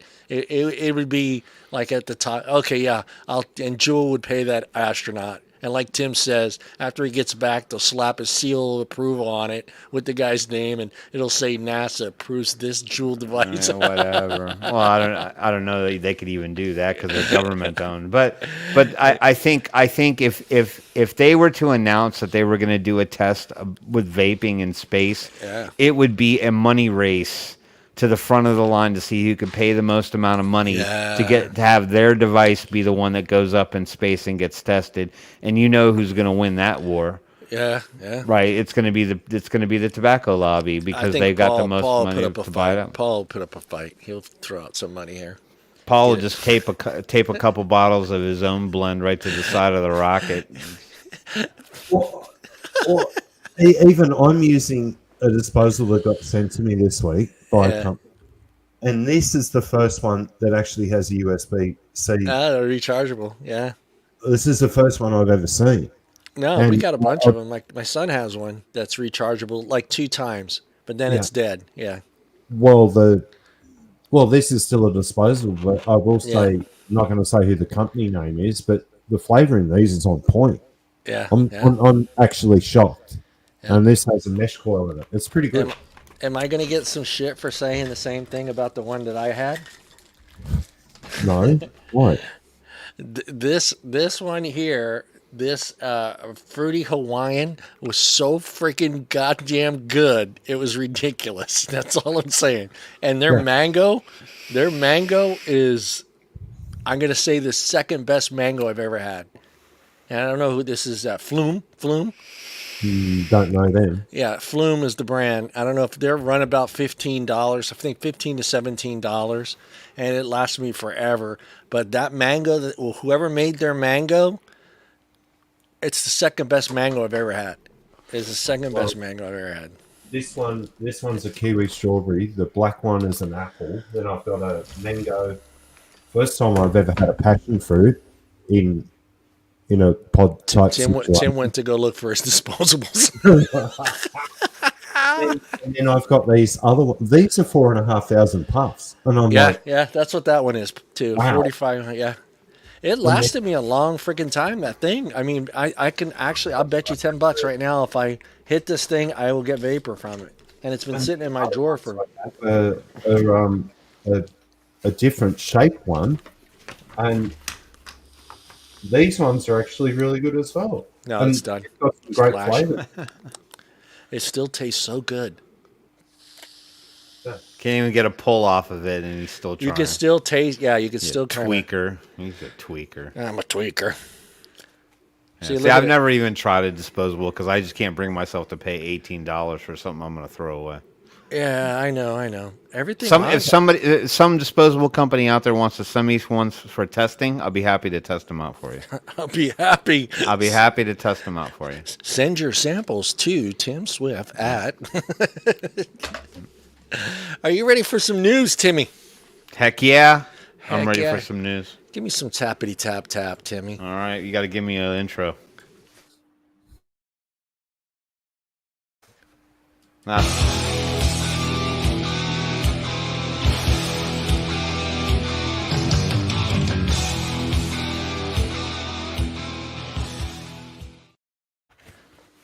You're damn Skippy right. We're gonna tap some papers tonight. Tappity tip tip tip tip tip tip tipper didn't tip tip tappy. Yes, so we've got some paper tapping to do tonight. We got a couple articles for you. Did my homework. We looked around, found some good shit to talk about.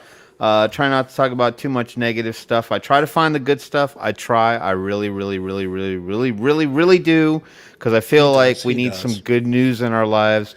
There's plenty of articles out there that talk about all the negativity, but I think that, we need to talk about some positivity. So tonight's first article that we're going to chit chat about, I'm sure this one's interesting. I'm sure we'll get some people to chime in on this one. I'm sure everyone heard. If you've been watching the news, you've been watching Twitter, you're a close advocate of the PMTA, and you're interested to see which companies are actually going to get their MGOs and get passed through. It looks to be, kids, that Enjoy has now been the second or third company that was approved to legally market their products, which is kind of, it's a slow process. Obviously, the grander majority have already been given MDOs, which a lot of them are being fought or at least getting some reinstatements done. But just this past Tuesday, the FDA approved another limited set of e-cigarette styles for Enjoy, which is one of the lower market share companies in the vapor space. They are actually third in U.S. market share when it comes to their actual stake in the vapor game. When it comes to probably the more mainstream marketed names that we would hear, and those that are sold in C-stores and gas stations and things of that nature. So the FDA just authorized for Enjoy some of their ACE styles through the PMTA process. I did not know that Enjoy had an ACE style. I think the more interesting thing about these ACE systems that were given MGOs is that these are not the little crappy little Views Sig-alike thing that's 10 years old that nobody wants to touch with a 10-foot pole. These are more high nic salt content, closed pod type systems. They don't really look like a Juul. The picture I saw, they kind of looked a little bit like an Argus Air, like a Vupu Argus Air. They're kind of bullet shaped. They're kind of, I don't know, they're torpedo shaped, I guess, if you want to call it that. So this is interesting that these made it through simply because, I don't know, the question will get asked at the end. The ACE is a closed pod e-cigarette device, and they authorize 3 particular flavors for the Enjoy ACE. Unfortunately, for all of you flavor junkies out there, they gave MGOs to their 2.4% classic tobacco, their 5% classic tobacco, and their 5% rich tobacco. Now, if you do the math on that, Paul, correct me if I'm wrong, a 2.4 classic tobacco is equivalent to about like a 24 milligram nic salt, correct? And a 5 would be 50. That is correct. Thank you. So they got the 2.4 and the 5% classic tobacco flavor, and they also were able to get the 5% rich tobacco through, which can be now legally marketed. The PMTA process requires that requires the FDA to consider products' risks and benefits to the population as a whole, including users and non-users. So, according to the Nielsen analysis of Enjoy in the C-stores, like I said, they're third largest market share company. They only hold about a 3.2% lock on the vapor space, or that particular portion of the tobacco industry. Is Enjoy owned by anybody, or are they independent? I thought Enjoy was owned by what was the other company? No, the one that bought Limitless. Small. Which one? No, Enjoy's Enjoy, and they're small. Okay, so they're their own entity. Yeah, Enjoy's one of the oldest. Okay, but they're not part of Big Tobacco then? Nope. Okay. So they own a 3.2% market share, whereas Juul holds about a 35.7% and Views holds 33.9%. Enjoy products can be legally marketed, but so these MGOs, for clarity, so if anybody's asking, does this mean that these are FDA approved? No. It just means that they are legally allowed to market those products for sale. Whereas anybody that got an MDO or a denial order of any kind, or got their PMTA rescinded, those products need to come off the shelf immediately. So they can continue to make these and can continue to put them in stores. So they're not approved. They're only allowed to go to market. Continue marketing, yeah. Right. So not all of the ACE products were authorized, and there's several that need to be removed. However, it was unclear in the article as to which ones probably did get the axe. I'm going to guess it was probably some flavors. Probably, your basics, cherry or mango, watermelon, tropical blend, whatever the hell they wanted to put out there.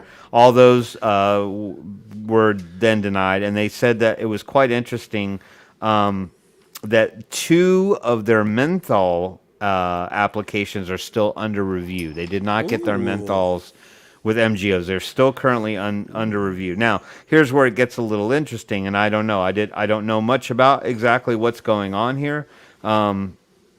But they made the claim that an FDA ban on menthol traditional cigarettes and cigars could be announced this week. That article was actually posted, when does it say? It doesn't say. It doesn't say when this article. 3 hours ago, according to the website. So it was probably changed. It's probably 4 or 5 hours ago. So that could be announced this week. But to back that up, even if they do proceed forward with some kind of a menthol ban on cigarettes and cigars and things of that nature, they're saying that that tobacco manufacturers will probably have quite a few years to actually adapt to a menthol-free industry if they actually even go forward with it. So there's probably going to be a lot of legal challenges on this. There's going to be a lot of back and forth. It's going to have to come down to a vote anyway. So we'll see where the menthol ban goes, but I mean that could impact us as well, right? Because there are probably a lot of people. I mean, it depends on the enforcement element side of those things. But it also, even if they can't enforce it, meaning like I can walk in now and get a Juul menthol or whatever they're allowed to sell. Yeah. That effectively, I forgot what I was going to say now. I don't know why. That happens to me all the damn time. That happens to me all the time. I'm going to put this up real quick so everybody can see it, and I'll put yours Yeah, back that's up. the ace right there. Yeah, that's the ace. Right. So, I mean, I don't know. I mean, will people trend and go towards tobacco flavors as an alternative if that's the only thing they can get their hands on? They might still want to try it. I don't know if it'll retain anybody, though. Right. That's going to be the real trick to see if, if holding on to that flavor profile is actually something that somebody wants to take part in. Apparently, Logic also received authorizations for a few of their products as well. They were able to get through what's called the Vape Leaf, the Logic Power, and the Logic Pro. Now, I don't even know what any of those look like. I don't buy the C-store branded and available stuff. One more time, Tim, the names? That is the Vape Leaf. That's all one word. Vape Leaf. Logic Power. I bet if you go to Logic's website, they probably show you pictures of them. Logic Power and Logic Pro. So if you can find those, show pictures of those. But it didn't specify in the article what flavors they actually got through. This was just devices, so I don't know what that means comes with them. I'm not really quite sure. And to boot, on top of that, apparently back in 2020, I did not take note of this because I was probably just not interested in this particular device at all. But apparently Philip Morris's IQOS 3 was also authorized. They were given an MGO. There you go. There's the Vape Leaf. Okay, so you got, I don't know what those two flavors were. The one's black, one's white. Dark chocolate. No, yeah, I guess, yeah. They're both chocolate vapes, everybody. Yeah. It does not state, but they do come in multiple colors. Blue, red, pink, black, white, and gold, guys. Very good. They're also trendy. Right on. Vape Morris's IQOS 3 was authorized, and they have since moved their headquarters / factory manufacturing plant into Buffalo, New York. And they are currently in a what they call a 90-day post-authorization, or they're in the middle of creating a 90-day post-authorization plan to launch their first pilot. I thought, and I had read, or maybe I had reported on, that the IQOS was not going to be allowed to be marketed here, but maybe that was the previous one, the 2.4. So they pulled that one from the U.S. market. That one wasn't allowed to go through, but they are apparently going to allow the 3.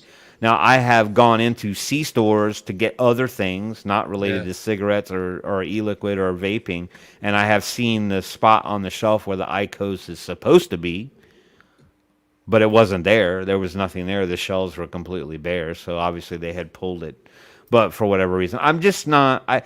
Look, I'm all for tobacco harm reduction. I'm all for the whole entire idea that this could be a heat not burn device that reduces harm to someone who is currently a smoker and looking to transition, and this looks like a viable option for them.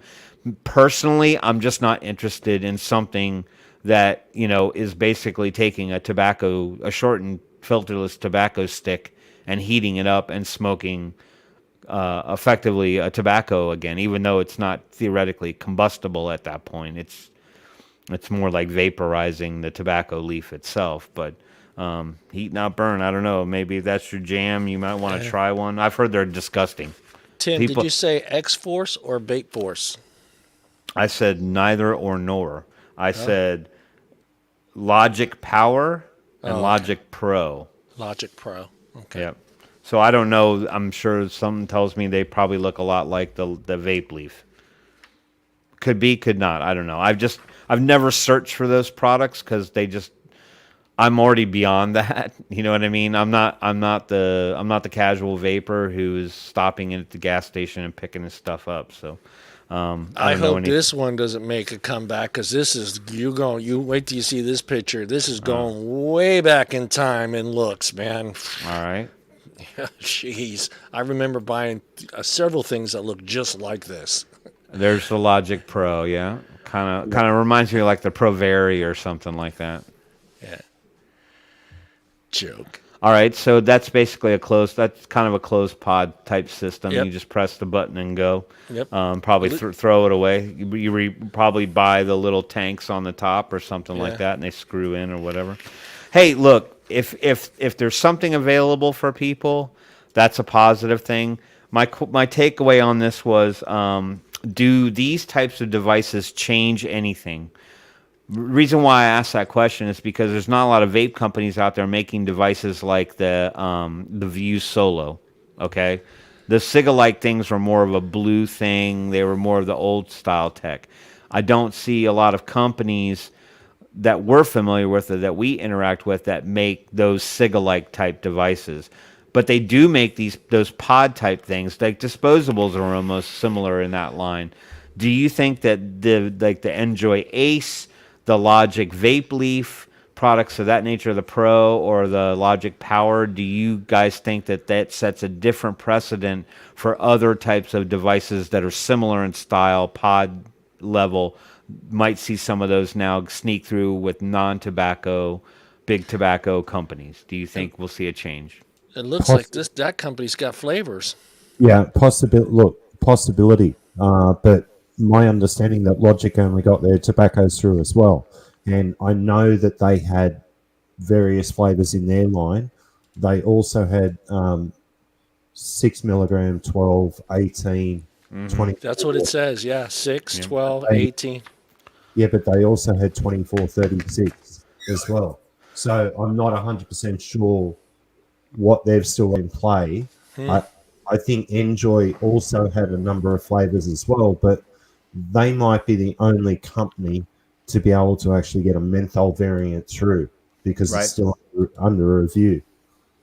But that all hinges on whether or not they're going to get rid of or make the decision on menthol cigarettes and menthol or mentholated cigar type situations. Right. Yeah, I do think it's murky waters. I mean, we'll see what happens. So that's the Pro Pods. Mm-hmm.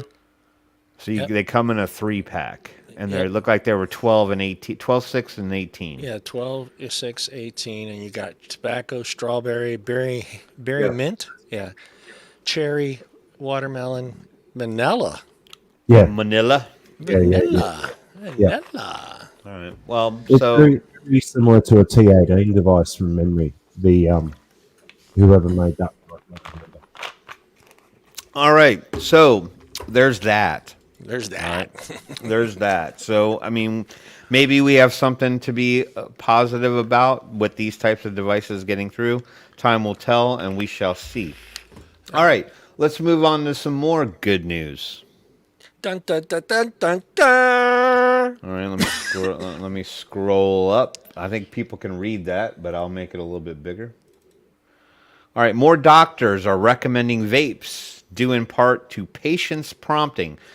Shockingly enough, this is not an article out of the UK, and it's not an article out of New Zealand. This is a U.S.-based story out of Filter Magazine or Online Filter Magazine, whatever.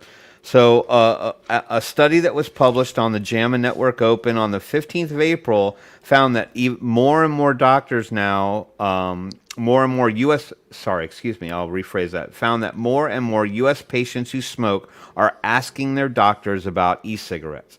So is that a particular trend that's starting to develop, that people are going in, they're smokers, and they're saying, hey, doc, or the doc says, hey, man, you got to quit eating all those goddamn Hardee's cheeseburgers and smoking 2 packs a day. You need to quit. You know, you're not healthy.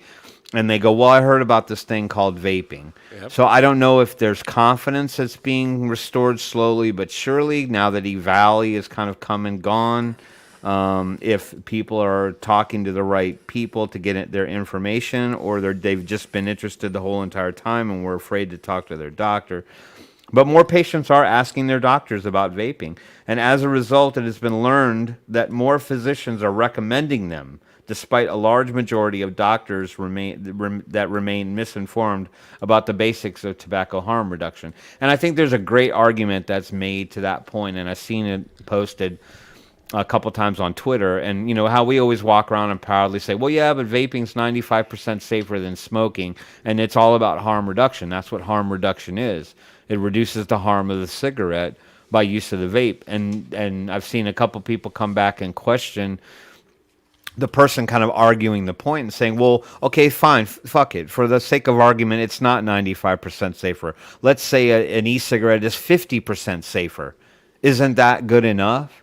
Anything safer or better by percentage to a cigarette is safer. So it's all tobacco harm reduction. Is 50% a reasonable number for you to agree on? You know, I see the question reposed back to these people that fight. But it's interesting to know that this is taking place. So there was a study that surveyed more than 2,000 physicians between the years of 2018 and 2019. And according to that survey, out of those 2,000 people, 60% of those doctors, 60% of them wrongly believe that all tobacco products are equally harmful. And that's just due to a lot of misinformation that they're fed and that they read. Otherwise, they're not reading medical journals or anything on that. They're just reading things that are probably posted on JAMA or any one of the medical sites, or on Twitter, for gosh sakes. They might read the same Twitter garbage that everybody else reads. The doctors that recommended vaping to their patients all had some general elements in common. So that also played a part in the 40% who were properly informed. The 3 things that stood out as far as being common between the doctors that endorsed vaping for people trying to quit was they were supportive of harm reduction, for one, as opposed to people who aren't. 2, had personal lived experiences with smoking. Maybe somebody in their family who was a smoker and switched to vaping. That could be something like that. Maybe they were a smoker and switched to vaping and it helped them. And or finally, they had been asked about vaping by their patients directly. So doctors, they're saying that the 60% number that is misinformed and wrongly believes that maybe potentially those people weren't actually asked by their patients about vaping in particular. the actual term for this, what the patient's asking, is called patient prompting. It's coined that way and was associated with an increased likelihood to be recommended e-cigarettes by their physician. Now, I wanted to read one comment right here from Dr. Christine Del Nevo, the lead author of the JAMA paper, told Filter, this relationship has been previously noted in the context of smoking cessation in general. Interestingly, our most recent wave of data collection also highlights that patients are asking about nicotine pouches too, and that physicians are learning from their patients about these products. So that means if you are a vapor and you go to your doctor, maybe don't be so nervous to talk to them about vaping. Tell them how it's made you feel. Tell them how it's improved your life. Tell them that you've seen a marked change in you from when you were smoking, and hopefully your test results or whatever the doctor's looking at you for that day, they actually can back that up with test results and go, you're right, your biomarkers are a lot better than they were the last time I tested you, and that was a year ago, and you were smoking then. Now your lungs are clearing up, your heart rate's better, your skin looks better, like whatever they're looking for, maybe there's something to back that up. Almost 70% of the physicians reported that patients had asked them about vaping, 1 in 3 in the past month. Overall, the physicians appeared likelier, though, this is where the disparity comes in. Overall, the physicians appeared likelier to recommend e-cigarettes to their older patients with multiple past attempts to quit. For younger patients who had not previously attempted to quit and had smoked less in their lifetime, the doctors tended to recommend FDA medications instead. So for the long-term smokers, the old folks, the people who had smoked for 40 years and had tried to quit and they weren't successful with it using other methods, they did recommend e-cigarettes to those patients. But to the younger crowd, the 20-somethings who hadn't smoked as much and, were just like concerned and wanted to get them, maybe they're new parents or something like that, they leaned more to the medication side. But it's encouraging to know that there are doctors that do still recommend it and endorse it and may be more informed than the next guy. So maybe your doctor is more informed than you suspect. Maybe your doctor has some good words. Yes, sir. Can you hear me? Yes, sir, I can. Yeah. Can you put the link to that on the? Yeah, I want to repost that. No problem. All right, it's coming, you're the man. Thank you, sir. Coming through on private chat right now. You are the man. Do with it what you will, sir. Thank you, sir. You're welcome, sir. All right, last but not least, let's talk a little advocacy. All right, so I think we may have covered the state in previous shows. I'm doing a lot of circling back. I hate to say those two words together because somebody uses it and it drives me nuts, but we're circling back. All right, so Alaska, the Great White North, they had a vapor tax that was trying to get passed. That was their state bill. I guess that's what SB stands for, State Bill 45. It's pretty low on the number of state bills, don't you guys think? Yeah. 45? What were the 44 before that? All vape related. Yeah, all vape related. Yeah, exactly. All right, so they introduced a bill. It has now passed their Senate committee, and they're waiting to pass it on to the next committee, which is the House. But they have amended their bill. That's not even a word. They have amended their bill to reduce the 75% wholesale tax. They've reduced it now down from 75% to 45% wholesale tax. So that will mean a tax increase in your vapor products in Alaska. However, it's interesting to see on the second line right there where they say that the flavor ban has now been removed. So they're not going to touch flavors. Yay, leave the flavors alone. Dun, dun, dun, dun, dun, dun. And they're going to lower the tax. But I still think this is a worthy call to action because I still think a 45% tax in today's day and age and the way inflation has been impacting everybody, we're living with product constraints and supply and demand issues, and people are struggling. They're not able to work. Things are costing more. Gas is through the roof.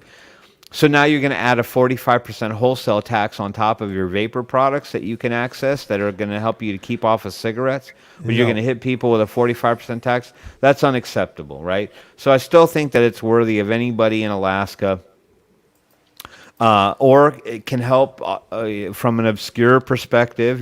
Go in and just pretend like you live in Alaska. I don't know. Find the address of some wood hut that's in friggin', some remote area of Alaska, and fill out this form, use their address, and fight a 45% tax. So on April 27th, which is today. Tim's not typecast. Yeah. Tim. What's that? I'm sorry. I'm just laughing at what you said. Oh, okay. April 27th, the House commenced on labor at 3:15. So apparently, I guess they had some kind of a meeting. And then on the 29th, House Finance. So this is where it's trying to go, to the House. So I don't know if that means there are votes being taken. But apparently phone and video testimony is not being accepted. So you can read the full bill text here. You can read the meeting detail from the 23rd. They have a letter prescribed for you over here. You can fill it out, lie, say you're from Alaska. And fight for this. I still think 45% is massive. I think that's a huge unfair advantage for the government to levy a 45% tax on your vapor products when people are just simply trying to quit smoking. So with that said, that's your advocacy portion of the show. Fight for Alaska. Hopefully you can't see Russia. And with that said, we out. That's your news for the evening. That Back is the to you, news. John, in the studio. Thank you, sir. I just for shits and giggles, I went and looked up the average annual income for a persons in the wonderful state of Alaska, and I am blown the fuck away. In a good way or a bad way? In a good goddamn way, man. Okay. It's $75,463. Yep. Which is higher than the U.S. Anywhere else in the U.S. So what kind of jobs do Alaskans have? I don't know. They don't break it down. It doesn't break it down. They say it goes as low as $20,441, but it says most of the people there are averaging around $73,000 to $75,000 a year. That's not bad at all. Not bad. Well, at I'm all. guessing. I don't think they live in huts like you were saying. No, well, they don't. They look more like a Igloos. house, but they look like somebody went down to Home Depot and just went to the scrap pile out back and basically took a bunch of pieces of MDF board and just kind of nailed them together and made a house out of it. Went to Home Depot and bought a shed and threw some windows on it. You're goddamn right. Some bitch. So at any rate, I'm just saying. Yeah, That's good, though. I think in Alaska probably the population is far more sparse. Yeah. So there's probably a higher demand for people in specialized roles. So therefore, it probably pays more to live in Alaska. Yeah.